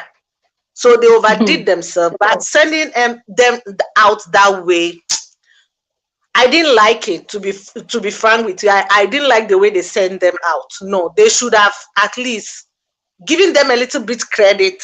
But no, that's multi-choice for you. They use you, they dump you. This is why the housemates has refused to give us drama. Glory, I'm telling you, the housemates, they know what happens outside. And these housemates, they are already made. Most of them are made in that house. They only came for the fame. Wani keeps saying it in her diary room. She and her sister, they keep saying it that they are stars. They just wanted to be out there. They're already stars. They just want to be out there. They want their face to be out there. That's why they came to the show. So most of the house, look at Anita's wig. Yesterday you were calling the prices. This person don't need that 100 million. She doesn't need it. Nelly doesn't need 100 million. Them Mbadue twins, they don't need it. You understand? So they are being careful. They want to be careful. Okay, this we shouldn't create drama so that they will not drag us on the street of Twitter. You know, it's the fans. So we are the cause of the problem. Oh, the fans. We are. I said we deserve these housemates. We deserve them. Yes, we'll learn from it. We deserve them. Seriously, Glory. Imagine if somebody is giving drama. Let's take like somebody saying white money was giving entertainment, whatever. White money was not giving any entertainment. Because Pere was the villain. People decided to be, oh, why is Pere treating white money like that? Oh, that's bad. Oh, this. Let's vote for white money. And we gave the win to white money. So Gloria, I'm saying, if You've seen this on the Bbnaija streets, and you are in that house. Are you going to be the villain? Will you play the villain card? Tell me. Would you? I'll go and be kissing like Anita and Tofa. Exactly. I will not go and be the villain. See, when people were saying, oh, Wani should have answered what? See, Wani knew they were in that house for a reason. That's why she keeps saying, I'm not going to give them that highlight. The reason why you said she's talking about it, Glory. Let's ask ourselves, that house, what is there to talk about? If it was the outside world, she will go about minding her business. In that house, which business are you going to mind? You turn here, you see Rhuthee. You turn here, you see Dami. You turn here, you see Chinwe. They are in your face. You will talk about them. But I will not give them that drama. If I retaliate now, what will the Twitter street be saying? It's in their head. And then by the way, twins already told them, there is life after BBN. BBN is just 71 days. There is life after BBN. So they all have it. That's why somebody has issue with somebody. They don't talk about it, but they will talk about it just to feel calm. Hey, this one talk this about me, but they will not face the person. Nobody wants to be the villain. Nobody wants to give the other one highlight so that the audience will say, oh, see how they are treating him. See how they are treating her. All stars. If I was part of production, trust me, I wouldn't have given the win to Elebaye. If I was part of the production. Because giving that win to Elebaye itself even made it worse. It made it worse. Oh, so everybody, and this is everybody wanted to play the pity card, but nobody was giving anybody the chance to be the one to be playing the pity card. If you study, nobody want to give somebody the pity card win. So, okay, this one now, if I go and attack her now, I'll just give her highlights. Why should I go there and give her the highlights? No, let me just be the lady that I am until I leave this house. Even 100 million, I have it in my account. I just need the fame. So that's why they're giving us just the fame. They just want the fame. They don't need the money. That's why I keep saying that in that house, among all of them, I think Kelly Ray is the one who needs the money. Kelly Ray needs that money. Wani is already in the entertainment industry. They are known. They have their connections. Kelly is now coming into the industry. He's a musician. He's a married man. If you listen, he has never traveled out of Nigeria before. That's why I'm voting for Kelly Ray. If not, Kelly Ray self, I'll not vote for him because he's also boring. He's part of the boring housemate. He's the boringest housemate. But just I don't see anybody giving my vote to. That's why I'm giving it to Kelly Ray. Because all of them, they don't need that money. They are all part of whatever happened in the house. Even Rhuthee, Chinwe, Dami, they were all part. Were they not part of the housemate? That's why they voted them out. They were also part of the housemate. If they were giving content, people would not put them in the bottom four to go home. So that's why I'm saying we are all hypocrites. All of us, we are hypocrites. We deserve what we got. We deserve what we got. The housemate, they have showed us pepper, real pepper. Next time, I'm praying if there's another season, we should make the villain the winner. That's the only way Bbnaija will be sweet. If you make the villain the winner, everybody will try to bring drama. And drama don't have to be violence. No. Oh, let's face ourselves. Let's fight with our mouth. Let's see who is who. Yeah, that's how it has to go. But if we keep giving the win to this one was quiet and they were poking her and they were poking him, this is what we got. Oh, we got what we deserve. It's okay. So Glory, today I say we are hypocrites. Okay, thank you very much. All right. Thank you very much. Thank you very much. I want to clear some things that Khadija said. People have said time and time again that, oh, the DRC agents, were they not part of the housemate? They too, they were boring. Okay. Let's begin with Dami. Dami was evicted in week 1, right? If the voting system had been the usual, Dami would not have been evicted. She wouldn't have. Yeah? Remember, in the first 3 weeks of the season, there was the what's it called? The system where housemates had the power to eliminate or vote out housemates that did not want to be in the house. So once you fall in bottom 4, you would be out. Dami was the first housemate to start giving fire in the house. Yeah, she was the first housemate. In the first 3 days, she already had issues with people. And then she already had issues as well with Toyosi, her partner and best friend.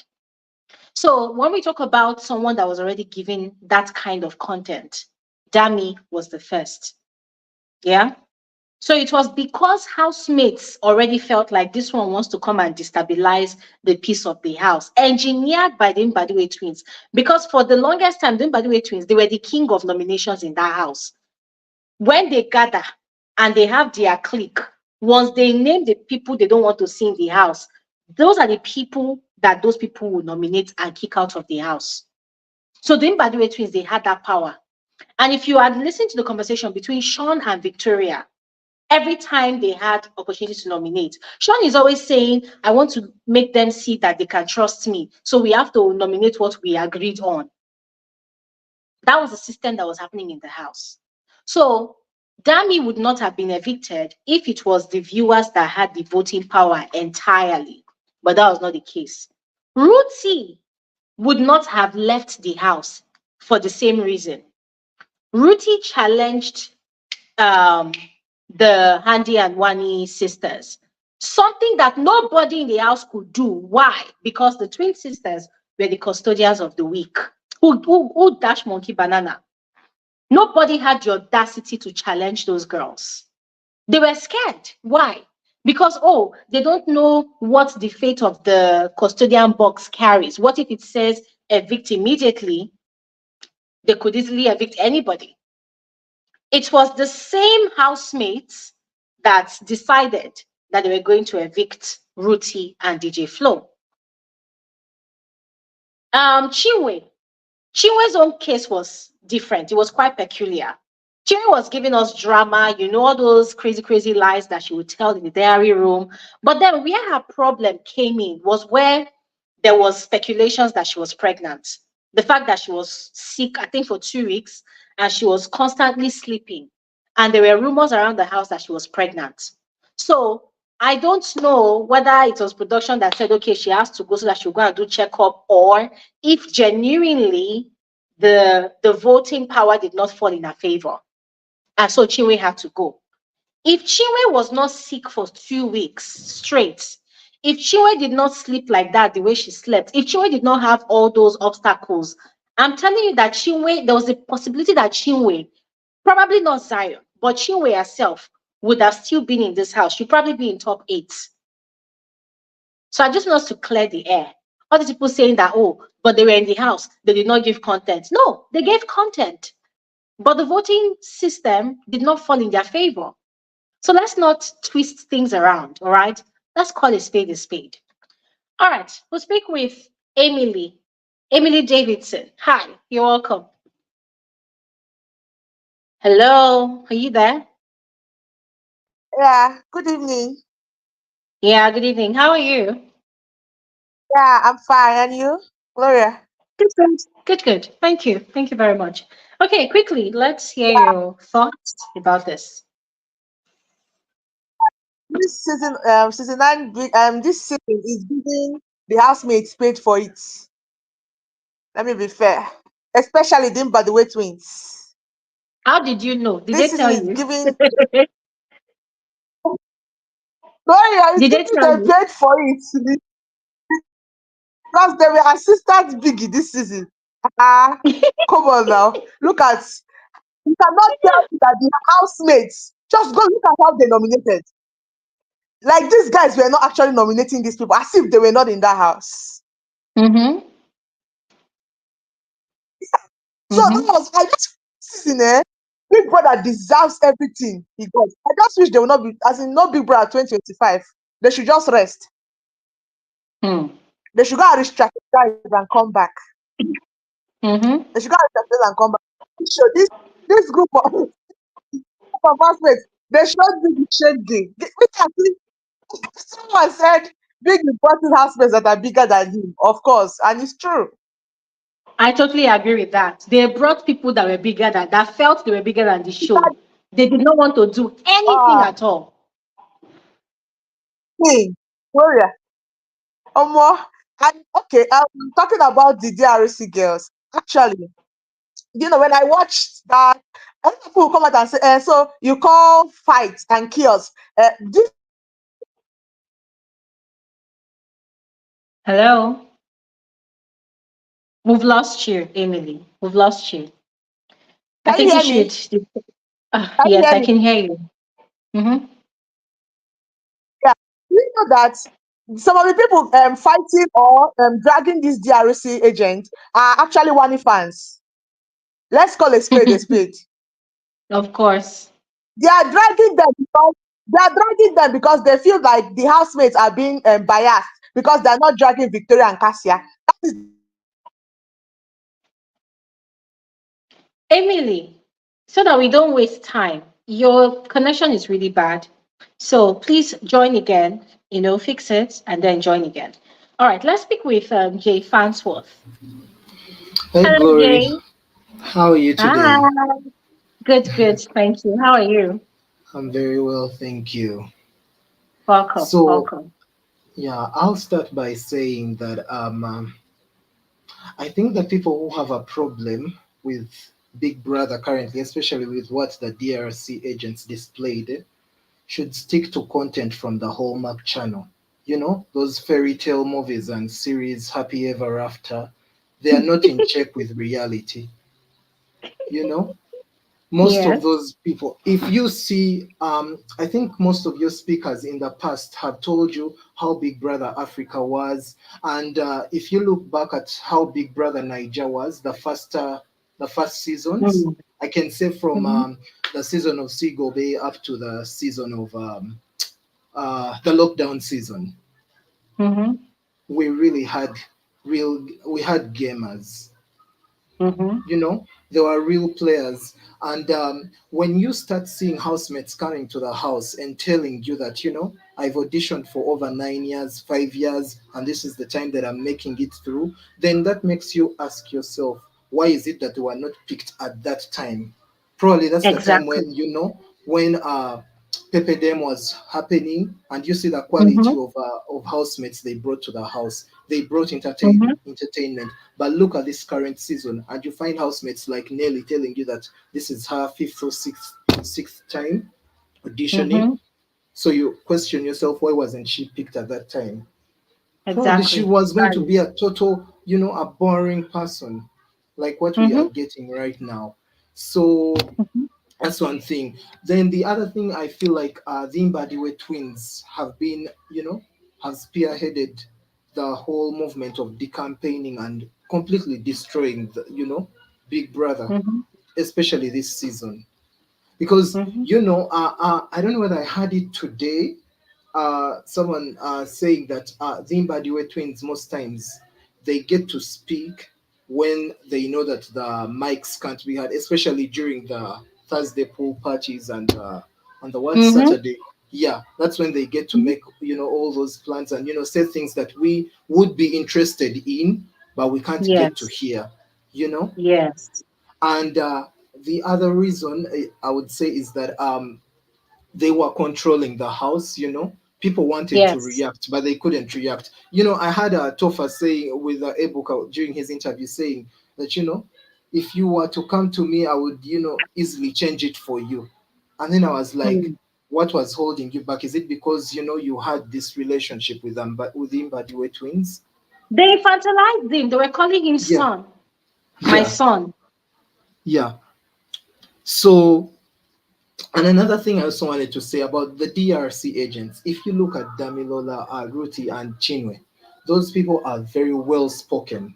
You know, Mm-hmm. compare them and let me say Onyeka. When you're having a conversation, they're giving you statements that are straightforward. Their diction, their articulation. Leave, Mm-hmm. first put aside the fights. When those girls are speaking, you're like, yes, yes, go on, keep talking. And even just without them engaging the housemates, when they were on their own, we were really interested in hearing what they were saying because it was engaging the viewership, you know. And the problem with the housemates of this season is that they are not being real, they're not being vulnerable, and that's how viewers get to connect with what they're seeing. But these ones, we do not. Like, I can tell you, the instant the DRC agents got into the house, I felt like that's when Big Brother season 9 started, and when they exited, it also ended. Look at what has been transpiring up to now as we're speaking. I've been going early to bed. I've been having my, you know, my rest. Yeah, that I so much deserve. So I feel like the DRC agents were the real superstars of this season. Then if you recall someone, and I'm not attacking the person because I know they are one of the, should I say, the MVPs of this you know, of this channel, but I'm attacking the conversation that was had. Yeah. Yeah, it was said that someone like Rhuthee is vile as compared to Wani. It was the very Wani that was having a conversation, you know. And you know, let me even use her words. She says, as a woman, she's ashamed of what she was seeing. But it is this very woman who was wishing another woman, you know, to eat her menses. Eat your menses. I heard that How conversation. disgusting is that? Yeah. Oh my God. As a woman, if you wish a fellow woman to eat your menses, then what are we talking about here? What's that hypocrisy? Exactly. Yeah. Exactly. And let me tell you, the DRC agents came in. It's just that the housemates fell for their trap. The very housemates were like, we know what they are here for. We shall not give them the highlight they want. But guess what? They would go behind their backs and, you know, portray their cowardice and say all manner of things about them. But then again, I'm thinking, Glory, don't you think that Big Brother could have told the DRC agents that the following day they were leaving? Because if you recall, they were the last people to go to bed, much as the camera kept on showing us these housemates sleeping. But for them, they stayed awake, and I feel like they were kind of parking that day, because the next day, Chinwe was also one of the first people that went to the salon, was among the first people that went to the salon. So I feel like they were briefed. The only problem maybe I have is the manner in which they were asked to exit. But if you saw the smile that that Rhuthee kind of, you know, had expressed when Big Brother told them to freeze and then started giving that statement about the past and what have you, it seems like she had a clue that this is the time for us to leave. Yeah. So personally, I feel like the DRC agents were it. And the last thing that I would want to say is that I once said that I had a problem with Cassia and Victoria, but if you notice that Cassia, her responses, because she knows her weakness, you find that when she's giving her responses, they are short and precise because she knows she's not a good orator. And I've been seeing that through her interview, and that makes her a strong person. Same applies to Victoria. Even with her person gone, she's able to stay by herself. Which of those housemates can stay by themselves? Yeah, I'm sorry that I've kind of diverted. But me personally, I feel like the DRC agents are the ones that really helped to revive a show that was dying. So that is what I had to share with you. The rest, I think I'll share at length on Saturday. Yeah. Thank you so much, Jay Fansworth. Thank you so much. I mean, I literally called them the star of the show, and people almost ate me up. I'm like, well, I stand by my words. They were the stars of the show. Because if you've been in the house and you're excited that you're a finalist, well, what exactly have you been doing? It's not just by being a finalist. Have you been entertaining the viewers? If you had been entertaining the viewers, then Big Brother would not have deemed it fit to send in your ex-housemate to come and do the job. Don't you see the shame in that? And you see, and that's the point the housemates missed. It's like you are still the one in the house, and you are so redundant that the organizers decided that, okay, since you are alive, but it doesn't look like you're actually living and breathing in that house, They have to go and bring people that you people evicted out of the house. They have to go and bring them back to come and rescue the show.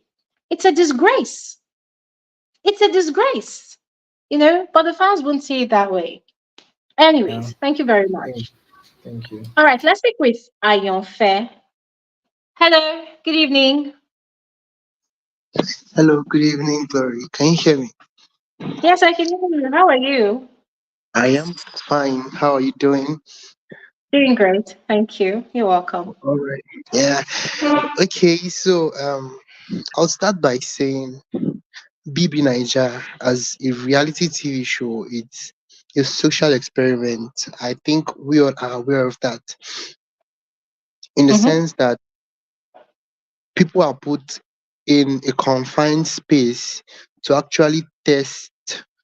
I mean, just to foresee how human being would behave Mm-hmm. normally in the day-to-day life. Yeah. So now, Mm-hmm. having said that, I want us to understand that um we are human beings. Human beings get offended, emotions get aggravated, Mm-hmm. things get out of control, people experience love, people kiss asses and everything that's happening. These all are part of what happens to humans. It's part of socialization, sociology, yeah. Mm-hmm. So yeah. Now, having said that, the show was boring, but things were going on in the house. Contents Mm-hmm. were going on in the house, but the show was boring. The contents that were going on in the house was not appealing to the audience. Because, of course, there were ships, there were friendships, the whole double K stuff, which was most likely like the trending thing. Then also the twin synchronization also was also a thing that people fancied, but it was not enough to make people keep talking about the show. So I mean, Big Brother employed a lot of strategy, the parrot thingy, which did not work, bringing in Tokema Kinwa and everything and everything and everything. And ultimately, it seemed as though production got it right for like the first time by bringing in DRC to ultimately spice up the show, which was nice. But the only problem I have with that was the fact that Big Brother was not taking accountability for their actions, because Mm-hmm. now you brought in people to revive your show.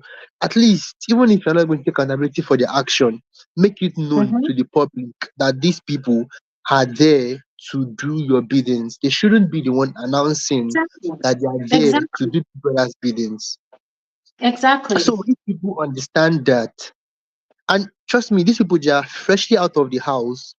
I can understand the pressure that comes with it, because they're just trying to get their lives put together. For example, Mm-hmm. Dami, she just returned back to culinary school. I saw some of her videos on TikTok. Rhuthee is Mm-hmm. also trying to set up her food business and everything and everything. They're just putting their Mm-hmm. lives together, and you brought them back from their outside life to come and Mm-hmm. help you do. Now, having done all of that, if we were told, I don't think people would drag them so much on social media, because they would Exactly. understand. For people like Modella now, Biggie announced it that she's a fake housemate and she wanted to spice Exactly. things up. That was why she was being dragged when she did not deliver her job, because we were told and we had expectations. But now this, I mean, we were aware of what's happening, but I mean, saying this, production don't expect us to. Not everybody is saying. Not everybody will understand that this is it. Especially faced Onyeka's fans, Wani's fans, and all of them. They took that thing upon their head, and I kind of understand. They don't really trust their faith, because they know that anything can happen to their faith. So they were trying Mm-hmm. so much to protect their faith too much. But I mean, the social experiment, what with open-mindedness and doing all of those things. So now, putting their lives together, now coming out back to see the amount of hate that was Mm-hmm. going on for them on social media, trust me, under pressure, they will definitely buckle, because it's not Mm-hmm. easy to start True. putting your life together and now having something that is going to ruin it, because they themselves, because I mean, those three people, I feel like they are part of the people who I would say desperately needed the platform, Because even from the way they were acting in the house, you would tell that there are people like OC and OZ from the outside. They already said it, they came to do this. Everybody knows everybody from the outside. Sean knows Of Sheikh. Everybody knows course. everybody. I'm even wondering why. Why do everybody knows everybody? Victoria knows That's somebody outside that's going on the show. Like Nelly is friends with Messi. Why? Like, give us people who are really, really in need of the platform. But I could understand the pressure, but still I felt production really, really should have done better. Considering the fact that they have tried so much in their books, because the parrot was not part of the season from the onset. It was later they brought in the parrot as part of the plan. Even the open nomination, I think probably people thought about it like later, that okay, probably this would cause chaos. But still they they don't want to give us show, they don't want to lose guard. By the end of the day, they later lose guard because even having knowing that these people are there to cause drama, them going about talking about them in their backs and everything. And truly, I'm not an Onyeka fan, but I think Onyeka really is the queen of highlights. Messi I agree with you. I agree with Messi you. does not deserve that title. Onyeka is the queen of highlights of Big Brother Naija ever. I Because agree. I agree. anything doable, Onyeka is there. You see, when I saw Yeah. a video online where Ozzy was talking to Victoria, Onyeka was at the back, she was dancing. I was Yeah. like, I think it was this Onyeka, morning actually. Yeah. I because agree. yeah, Onyeka did a lot. Trust me, she really did it. She tried. But She production did. did DRC dirty. Nah. Yeah. If I were DRC, I would call them out. Honestly, I would call production instead of me giving an apology. I would do a call out video for production and drag them. I think that should have been a better thing for them to do instead of apologizing to the housemates. Yeah, so that's just what I think about this. Thank you. Thank you so Yeah, much, welcome. Ayafia. Thank you so much. I mean, about Onyeka being the queen of highlights of this season, I totally agree with you. It's like you were a part of the conversation I was having with my partner. My partner was saying that, oh, Onyeka is the best gamer of the season. I said, no, she's not the best gamer, but she is the queen of highlights. Because when you talk about someone that right from the moment they got into the house, right from the day of the launcher, she was already inserting herself everywhere. She's always looking for stuff. She's always cooking up stories in her head. She's always just creating scenarios that don't exist. And we started calling her Jilulu. That is someone that is always cooking up highlights. She's busier than a bee. Yes, but her being the best gamer of the season, absolutely not. No. So I totally agree with you on that. The queen of highlights of the season. She's given a lot of highlights, yes. And about the housemates being connected. I've asked this question several times. That every season, thousands of people, probably, yeah, I think thousands of people actually audition for this show. How is it that we always end up with people that know each other, that they are so connected? Like, how? And when you think about it, they come into the house with this air of, yeah, I'm a brand builder. I'm only here to build brand. You're not here to give a show. Like, what's the point? What's the point of now calling for people to audition? If you already have people that are on a waiting list that are ready to go into the house or you're ready to put them in the house, then stop calling for auditions. What's the point? Because it's exhausting. Like, look at what we have this season. Look at the selection we have this season. Look at the selection we have this season. Look at the selection we have. You listen to their conversations, you will hear that, I know this one, I know this one. You listen to the conversation, I know this one, I know this one. I saw a video where Ozzy was with Bam Bam. Bam Bam from all the way how many years ago. Fine, we can say that, okay, they know each other from the industry, but can't we get people that are not already in the entertainment industry? Can't we just get raw material? Can't production begin to work with raw material? People that obviously watch the show, yes, but they are not necessarily connected to ex-housemates. And by connected, we mean these people, they hang out together. They've given them the book of Bbnaija that when you go, the moment you enter the house, get into a ship. Because now everybody wants to be shipping, which is so freaking disgusting. Everybody wants to be shipping. Anyways. Let's speak with SN. Hello. Hi, Glory. Good evening. How are you? I'm fine, thank you. Welcome. Yeah, in fact, everybody has said all I needed to say, right? But what I want to chip in, what the things I want to chip in are one. I feel like this season of Big Brother, I don't think it's the people that have been producing Big Brother, the Big Brother show, that they gave this contract, because it's either they are lazy, or they just decided that, oh, or maybe they didn't pay them well, or maybe they just felt like they just want to make this particular season a flop. Because first of all, you people didn't even give us, okay, yeah, I would say that yes, they tried to bring up something with the custodian challenge, right? Mm-hmm. But I was hoping that when they saw the feedback from the viewers that, oh, this thing wasn't really giving what it was supposed to give, like what happened last year when they brought ex-housemates to decide the contestants' fate, and people were reacting. They quickly changed it,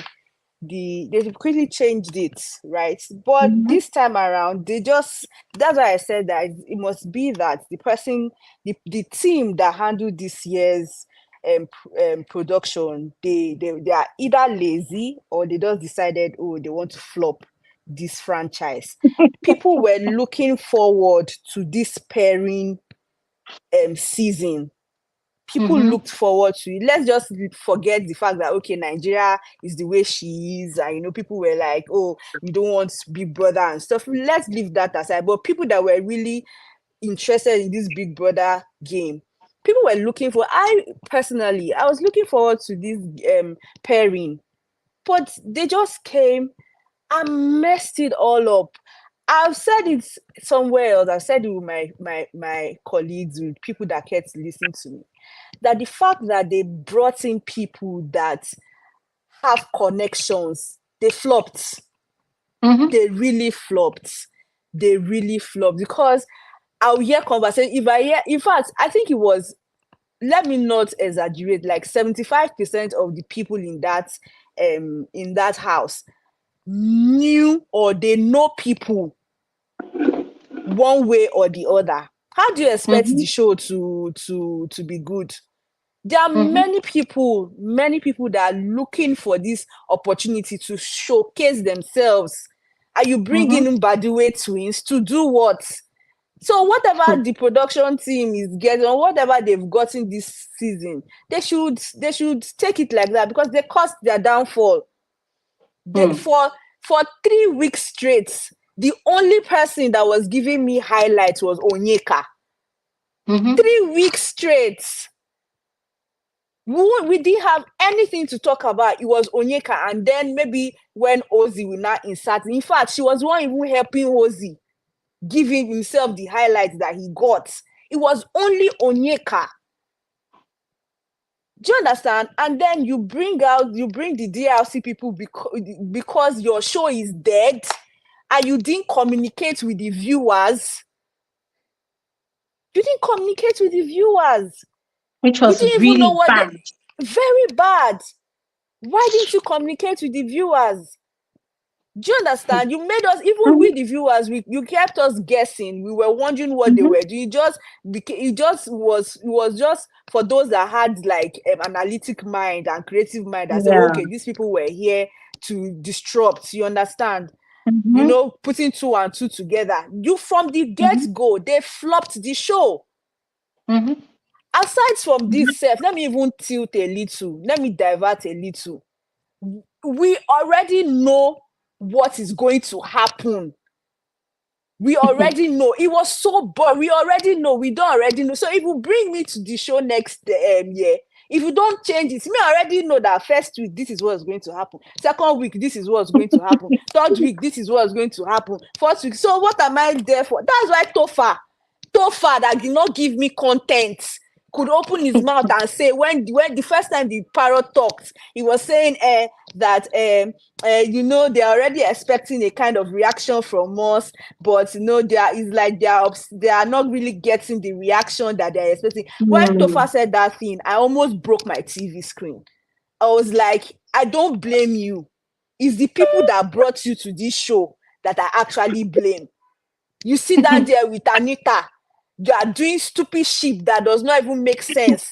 Then you now open your mouth to be telling me, the viewer, because I'm stupid now, they put mark on my face. I don't have sense that they are getting expecting a reaction from. I beg, go and sit down in one place. They flopped. Why is it that we didn't have what's it called? There were 28 people in that house. Why is it that we didn't have mid evictions scatter everywhere? Why is it that we're having what's it called? Why is it that we're having HOH this thing on Monday? Must it be Monday? Can't we do something else?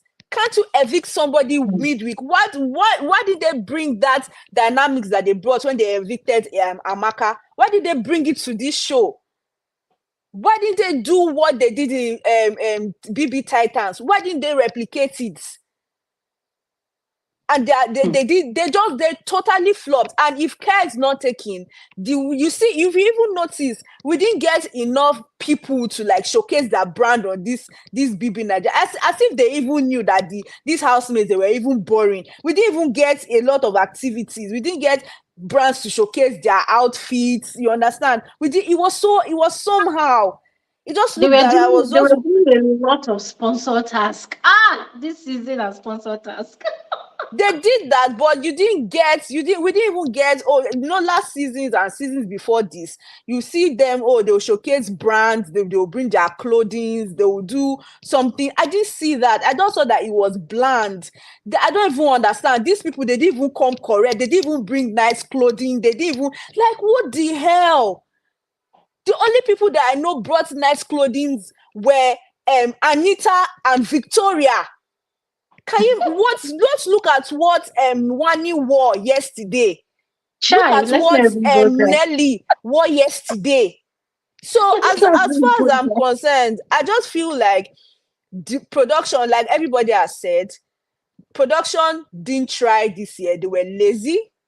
They decided that, maybe they want to flop this Bbnaija. Maybe they were sent from the cabals, we don't know, to flop this show so that people would not even be interested at all. I don't know, right? Then they messed up the DLC people, and I won't blame Rhuthee and Dami, right? Because Chinwe, look at Mbadiwe twins. They have money. Chinwe has money, so she could call anybody's bluff. She has money, someone that could do her ass for $11,000, that has strings of income with her daddy, who has time to be begging people. If you like, she even said it online that as long as Wani and Onyeka don't win, she's fine. She doesn't give a shit. She doesn't care about anybody. She doesn't care. But the Dami and Rhuthee, they are just trying to bring out their brand. You allow them to, mess up themselves. Then they now have to come and start doing damage control. When I saw Dami's apology, I was feeling sorry for her, and I was like, Madam, you came out, you begged the first time, came out, begged the second time. You just allowed Onyeka's words when Onyeka said, Big Brother deceived you. Allowed it to show. They really deceived you. Because what kind of a thing is this? In fact, all of them, from the selection of contestants or participants, they should ban all these people that they are bringing. We don't want to see known faces.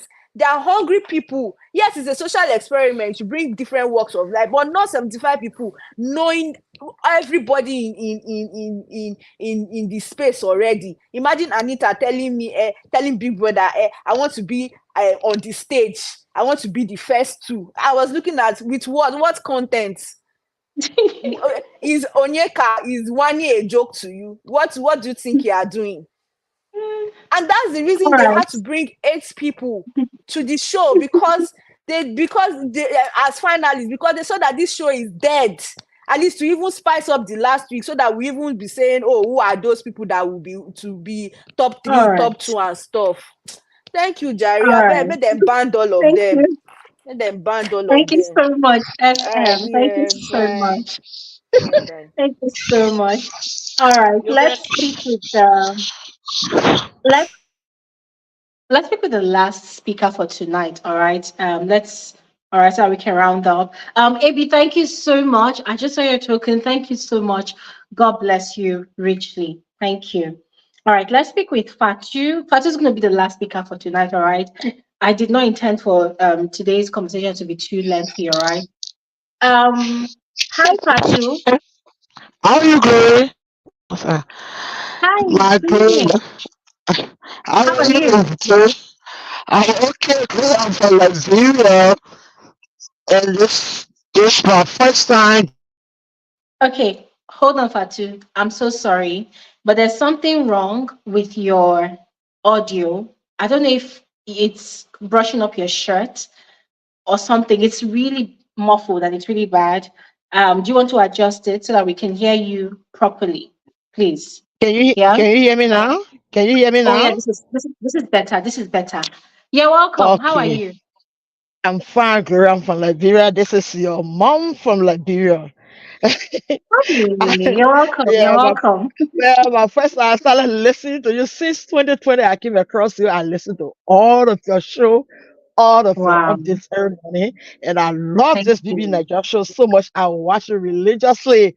I take my phone to Wow. work and my DSTV on my phone and watch it. Thank you But what I so want to much. say, like the previous caller I just left, I blame Big Brother. Big Brother spoiled the show. Mm. I can be so happy, for some reason I don't even really. I was kind of taking, for the beginning. I said, well, I like Chinwe. I think I would like Chinwe to be my favorite housemate, but after sometimes I just gave up. I don't really have somebody favorite in the show this time Mm. around because I told my children, I said, I'm not really enjoying the show. I mean, it's not giving content. I don't like what Big Brother is doing because he spoiled the show from the beginning. This Mm. we brought in the custodian challenge. The custodian challenge is fine. You are there, you have that ultimate power to select the head of house. You also have that ultimate power to break, any tie that was in a house. You had that ultimate to save or replace, somebody. That was fine. But when it came to that part that the housemate had to go to vote their fellow housemate out, I really started feeling bad about that because I knew obviously that some people who were really doing well on the show were going to go out. I Mm. knew it for sure. And that's not a good strategy there. And what really hurt me, he left some people, they stay in the house for only 7 days. That's what we used to see. At least let's Big Brother show give people up to maybe allow people to stay there for a month. Then after a month, you can evict about 3, 4, 5 persons. Let other people be able to showcase, what they have to us. So I didn't like Mm. how he did the show at all. With Okay. regards to the DRC agent, people are saying that they came to spice the show was dead, and in the house were not giving content. So they came to revive the show.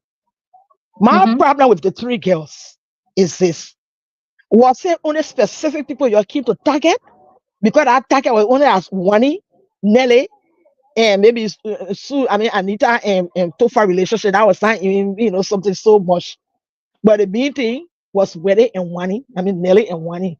Were they the only ones that were making the show dead? That's the problem that I have with the DRC. Because that everything, all their own side gossip, all the Wani they were gossiping on the other side, they were also having their own side talk and gossip.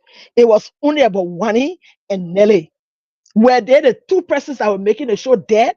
One who is one of the persons who at least brought their life to the show, she on sister somehow when they were there. So were they the one making the show dead? That they will be the only targeted ones there? The problem I have with the whole thing, Glory. That's the problem I have with it. And, you know, it should not have been like that. If Big Brother gave you brief, they were supposed to enter that house, whether they know you or not, and just turn everybody some kind of way, pick on people some kind of way, you know, and everybody will come to see that these guys are on a rare assignment. But it was just targeted towards just two persons. That's why I didn't like it about the whole thing, Glory, to be very frank with you. That's why I didn't like about the whole situation, that it was just targeted towards Wani and Nelly. Why only the Big Brother brought to revive the show, so was it a target, you know, something to be targeted at there. Even Big Brother, I started feeling bad to my child. I said, I don't like what Big Brother is doing. Because it's simple to just poke that, I mean, specific people, when they react, when he disqualified them for reacting, that's why I didn't like about the whole Big Brother thing. And that assignment they gave them, they went overboard. Let all be very frank. They went overboard. Rhuthee breaking the picture stand for the wall, and Dami Lola pushing Wani, pushing Ozzy, all the things they were not called for. You can sit, what I said, you can sit and say anything to anybody that you want to say. We're all touching them, we heard them. You can say anything you want to say. So I want to answer your question before you continue, yeah? Okay, Chloe.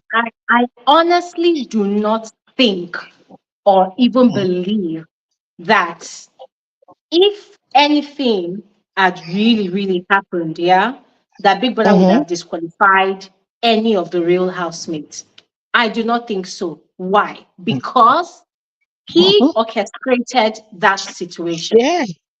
He sent in the DRC. So people even asking, oh, what if they got disqualified? They would never have gotten disqualified. They wouldn't. Big Brother would not try it. Their production would not, they would not try it because they know that viewers will come for them. It was something that they orchestrated.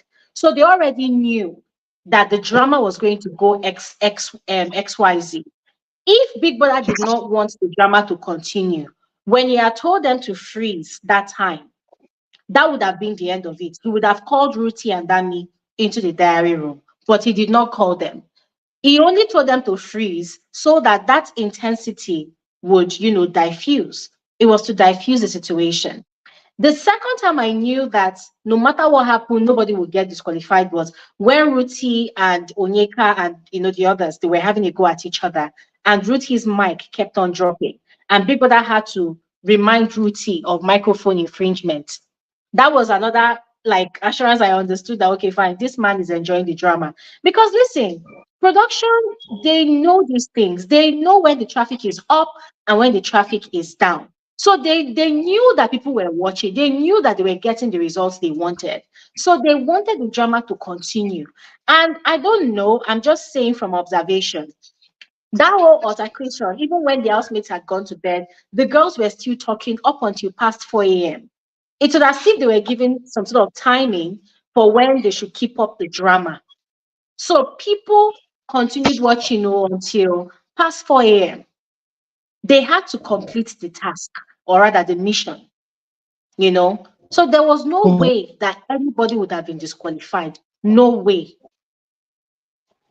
Yeah, but that was my very serious problem. To tell you how that particular incident, they should have poked everybody, even Cassidy. The thing about it, they went and they were Cassidy, they were afraid. When they entered the house on that mission, they were not supposed to be friends with anybody. Then the mission, the whole show was going to be just beautiful.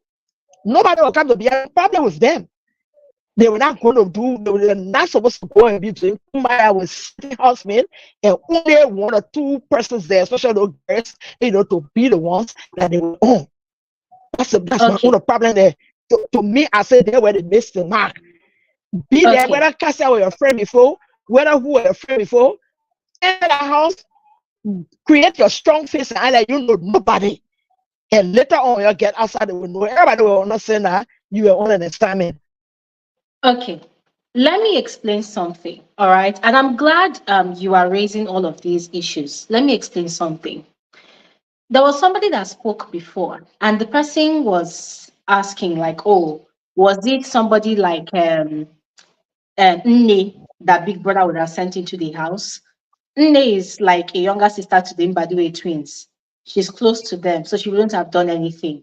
And those ones, they would have diffused that instantly, and she would have literally been under their wings. So nothing would have come out of there. Now, in case people are not really understanding what really happened there, let me try and explain again. Now, the DRC girls, each of them had issues with people in the house. They had Yeah. unfinished business. Hold on, let me finish. They had unfinished business in the house. Rhuthee had unfinished business with Chinwe, with Nelly and Wani. Wani's own issue with her was the biggest, right? Dami did not have issue with those people. Our own mission was to go. I am perceiving that our own mission was to get in between Tofa and Anita because she was there before, and everybody knew that Tofa had a soft spot for her. So that was her mission, right? But then I don't think it was solely her mission. It was for her to also spread the energy. Yeah. Chinwe had unfinished business with Nelly. Remember, before leaving the house, there was this beef between both of them, and she had called Nelly a jewelry thief, that Nelly stole her jewelry. Yeah. Now, the Mbadiwe twins, those girls did not necessarily have any direct issue with the Mbadiwe twins, but us, the viewers, had issues with the Mbadiwe twins. The way they were, in a way, subduing the whole house, preventing them from giving reactions where reactions was needed. The way they were influencing the whole house. Their influence was a problem for us, the viewers. And Big Brother knew that these three girls were the only people that would have been able to break that influence. Because if you check, the other housemates that have been evicted, they had some sort of good relationship with Mbadiwe twins. These girls too had good relationships with the guys. But talk about the audacity to confront these guys. It was these girls that were able to do it unapologetically. And they did it on Saturday night. They did it. Yeah. Now, people were saying, why did they not attack their friends, Victoria Cassia and Kelly Ray? Well, let me explain to you. That is where these girls' smartness came into the picture. The moment they saw those three people in the house, they became very observant and they started seeing things happening instantly. I'll give you an example. The moment they came into the house, Dami went straight away to Wani that was sitting and laying down on the sofa. What did she go and say? I'm back, bitch. Oh, in your face, bitch. That kind of thing. Rhuthee also did the same thing. Now, these girls and Kelly Ray, they were very, very perceptive. Instantly, they realized that, okay, this is not normal. There's something going on. They sensed that there was something going on. And also, it is a no-brainer. Come on. People that have been evicted since how many weeks ago, all of a sudden they are back into the house wearing Big Brother's ninja uniforms. Common sense would tell anybody that these people are working hand in hand with Big Brother to come and execute a mission.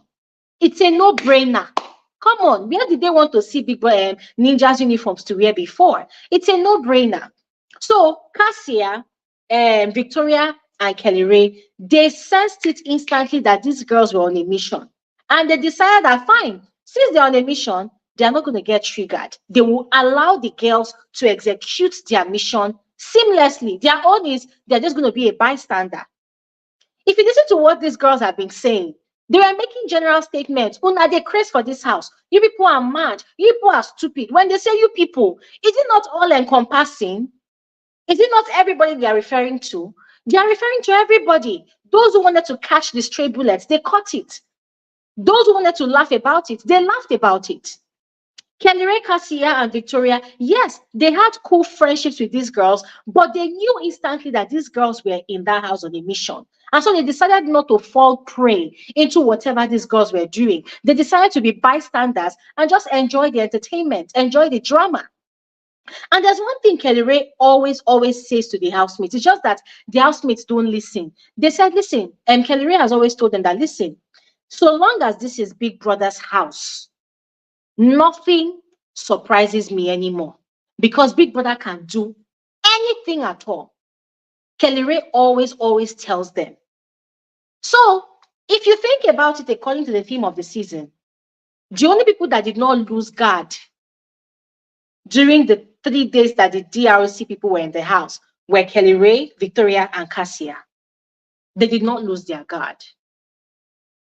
They did not. Another person that would have equally enjoyed all that drama was Onyeka. But we all know that Onyeka enjoys highlights. She likes being in front of the camera. She has main character syndrome. You know, she always believes that she's the main character of everything. So those girls, Dami, they were cool with Onyeka. Chinwe was cool with Onyeka. I think what's her name? Rhuthee also did not have issues with Onyeka. But Onyeka decided to insert herself in that whole drama. She wanted to be the center of attention. If she did not want to be a part of the drama, tell me why that Saturday night, after the whole drama had in a way diffused, she woke up and decided that she wanted to go and confront Dami, her friend. So what are we talking about? Let's call a spade, you know, what we see that is the truth, let's call it the truth. And not say, oh, because your fave. No. Bbnaija twins too, they were at the receiving end of it all. And that was because they decided to stand up as the knight in shiny armor. Yeah. So ladies and gentlemen, to be honest, I think we need to go now. It's time for us to go. I did not intend for this conversation to be too lengthy. I just wanted us to clear the air, all right? But I'm going to end this conversation by saying these few words. Ladies and gentlemen, at the end of the day, it's a show and it's also a business. Production probably realized that they were losing money, they were losing traffic, and they needed to do something about it. And for those people that were saying that, oh, they could have, DRC could have come to give any other kind of content, please, when we end this live stream, just share your ideas and suggestions in the comment section. I would like to hear the ideas you have, you know, because those people are saying, oh, they should have given us any other kind of content. Please, that kind of content that you felt would have been entertaining enough to boost the traffic of the show the way it did in those 3 days, please name it in the comment section. Because me too, I would like to know. Because they've done everything possible. But these housemates, they were still adamant that they were not going to budge. They were not going to do anything. They were not going to give content. They were not going to give highlights. So whatever it is that you would have suggested to production, let me know in the comment section below. And I think I've actually asked this question before. There was a particular live conversation we had on a Saturday, and I asked, I said, what would you rather happen? You know, what would you rather should happen for this show to be entertaining? And a lot of you in my comment section were saying that, oh, they should bring back Rhuthee, they should bring back Chinwe. See, now I am very, very sure that somebody from production is on this channel listening to our conversations. Because lo and behold, they brought these girls back. The only mistake that I would say production made in this whole drama is not informing the viewers, hence the confusion, hence the dragging, hence the hate on these 3 girls. These 3 girls did not go into the house to do whatever they did by themselves. They went in on instruction. The only mistake the girls made was they overdid it. But let's not take away the fact that they were on a mission. Very important. And it's not about your fave at the end of the day. It's about breaking the structure of that house. It's about breaking the influence of the Bbnaija twins. It's about scattering all those fake friendships, because all the friendships in the house, even till now, are fake. It's about scattering the fake friendships. It's about exposing gossips here and there that has happened in the house, especially the one between Nelly and Wani. It's about scattering all those fake friendships. And the DRC girls, they did it. The only reason why these girls are pretending, see Nelly acting like she's a gossip partner to Onyeka last night, I was just laughing. See Wani now is clinging to Onyeka like her best friend. I was just laughing. It's all fake. We know that it is fake. The only reason why they are faking this closeness, why they are acting as if they love each other, is because they know that if they start having issues amongst themselves in this final week, it means that they would have proved the DRC agents right. So it's a shame that is making them pretend like they like each other. They don't. They don't. They're just faking it, and that is the fact. They're faking it. They don't want to feel like, oh, we have been disgraced. No. Is it not the same Nelly that is always upset that Onyeka is always flirting with Suj? That Suj spanked Onyeka on the bum and she was angry. And now she's pretending like, oh, Onyeka is her best friend. Onyeka is her mother in the house. One now is following Onyeka up and down like mother and child. The same one that I said Onyeka is not straightforward, Onyeka is not uncode, Onyeka is this, Onyeka is that. I cannot wait for them to come out and come and see clips of their vile conversations about each other. Then let us see if they are still going to be singing Kumbaya. As far as I'm concerned, the DRC people, they executed that task to perfection. Yes, they went over the top. But let's not also forget that in that whole fiasco that happened Saturday night, OC was the first person to pick up that snooker cane. He picked up that cane. Yes, they were chesting each other. They were talking to each other face to face, chest to chest, tapping each other on the arm. But when we talk about the person that first picked up a weapon, it was OC. Let's not forget that. Let's not claim selective amnesia or act like we were watching the back of our televisions. OC was the first person that picked up that weapon. And then Rhuthee picked up hers. So let's call a spade and stop giving labels to where it is not needed. And for those of you asking, what if they pushed Wani and then people that disqualified Wani? Please use common sense. Big Brother would not have disqualified Wani. Come on. It's common sense. He wouldn't. Never. He dared not. He wouldn't.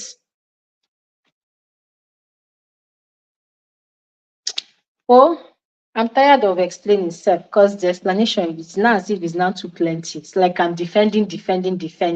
These are just plain facts, plain facts. I don't know. It's exhausting. It's plain facts. Anyways, ladies and gentlemen, finally, I don't know if Dami, Chinwe, and Rhuthee are listening to us right now or they are watching this live conversation right now, but I just want to encourage them to be strong. I want to let them know that they did us a great service. I want them to know that they resuscitated a non-breathing show, a show that was literally almost dead. They revived the show. They gave us entertainment. It was entertaining. So people will lie that they were not entertained. It's a lie. They were entertained. They don't want to admit it. Admit it and shame the devil. They were entertained. Let's call it what it is. They gave us entertainment. They gave us content. They gave us highlights. They did a fantastic job. They riled up the Mbadiwe twins. For the first time, we saw Mbadiwe twins getting out of their so perfectly put together character. They came out of character. I say yes. So now we know that OC has got it in him. Ozzy has got it in him. They were able to shake the house for hours. The housemates were trembling. The backing chihuahua that was, they shut her up. The one that is forming, I'm a bigger person. In the first 10 minutes that they entered inside the house, instantly, Nelly was in a fight. The same Nelly that was the viewers we have been complaining since, so that and this girl, they have been body shaming you in this house. They've called you an armed robber. Go and confront these people. She has been forming bigger person. In the first 10 minutes of DRC entering the house, Nelly stood up for herself. And I was really proud of her. That at least she stood up. She took action. And ladies and gentlemen, when we say fights on the show does not necessarily mean physical fights. People fight with their mouth. There's intellectual fights. There's mind games. That's also fighting as well. When you confront somebody, it does not mean you are fighting the person. It means you are setting the record straight. It also means that you are giving clarity to a situation. So fighting does not always have to be physical violence. That's why in Big Brother's house, in the rule book, physical violence is prohibited. So please, let's stop twisting things around. Let's call a spade a spade. Let's stop twisting things around. All right? I still maintain that production threw these girls under the bus, and they did them a great disservice. They owe those girls an interview. I am saying it, and I stand on that. They owe those girls an interview. Except they are planning on waiting to reunion, which would be very unfair. Because what then they are trying to say is that, oh, these housemates should carry the grudges for 1 whole year. Then when you now want to come and do reunion, at the end of it, people can now reveal that, well, ladies and gentlemen, we want people to know that Big Brother actually sent those girls into the house. That's going to be very, very low of production. So they owe those girls an interview. They really do owe them an interview. And a peaceful interview. I'm not talking about an attacking interview. Not the style of interview that Ebuka will be asking them, why did you, why the way Ebuka is always asking Cassie a question as if they are fighting. No. It has to be in a relaxed atmosphere. A very friendly conversation. Where they also give those girls their accolades for a job well done. Because they deserve their flowers. And then they can also reprimand them that, but now, wow, we sent you people to go and do this. You people ended up breaking Big Brother's photo gallery. Yes, you reprimand them, but equally give them their accolades because they did the job. They did the work. So they deserve their pat on the back. This does not mean that Glory Elijah loves violence. I don't. I do not love violence. I do not condone violence, but we're calling a spade a spade. Do not allow stanship to blind your sense of judgment. Call it what it is. They had a mission, they executed it. So, ladies and gentlemen, I'm done talking. Thank you all so much for watching. Thank you all so much for your time. Thank you for making our time to join today's conversation. Yeah, somebody's saying, Glory, get the RC and do an interview. I would try if I can have access to them. I don't mind having a conversation with them. If they would love to come, it's fine. I mean, my doors are open to receiving them. I will try to reach out. If they come, that would be great. Yeah. Yes, ladies and gentlemen, thank you all so much for your time. As I said before, I am grateful. To those of you that shared your opinion, I am grateful. Thank you all so much. For those of you that are silent viewers, silent listeners, I am grateful. Thank you all so much for tuning in. Who else? Yeah, I mean, yeah. Oh, of course. Those of you in the comment section, I am grateful. Oh, and I want to beg you all a favor. Any of you that is close to OC and Tofa, but especially OC, please have a conversation with him and explain to him that these girls were actually sent on a mission. Because I've been seeing OC's interviews, and for some of them, it seems like he's going to be holding that grudge for a very long time. So somebody needs to break it down to OC and let him understand and see that, okay, there should be room for conversations between him and these girls, you know. And I know it's difficult, but it should be open to, you know, hearing their own side of the story. I think there should be room for that. There's no need to burn bridges. At the end of the day, they all knew what they were signing for. They all knew what they were getting into. Yeah. And they should also understand that once you sign a contract to be on a show like Big Brother, listen, nobody will tell you this, but I'm going to tell you this for free. Once you sign a show to be on a reality TV show, just have it at the back of your mind that automatically you become the property of the owners of the show. Automatically, you become a pawn in the hands of the owners of the show. They can form a narrative about you without you knowing, and the viewers can equally form a narrative about you without you knowing.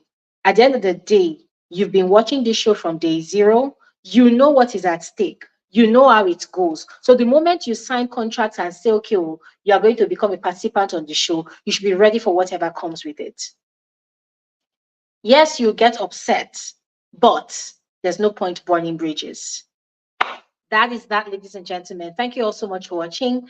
Have an amazing night's rest. Probably be putting out videos if there's any content, but yeah, we are still going to converge here on Saturday by 3 p.m. WAT. So please do not miss out. Do not miss out. I look forward to seeing all of you on Saturday. We are going to be talking about our perceived winner. All right. And I look forward to hearing your reasons. So make it a day with us. Do not miss out. Have an amazing, amazing night's rest. Good night. Bye. Okay.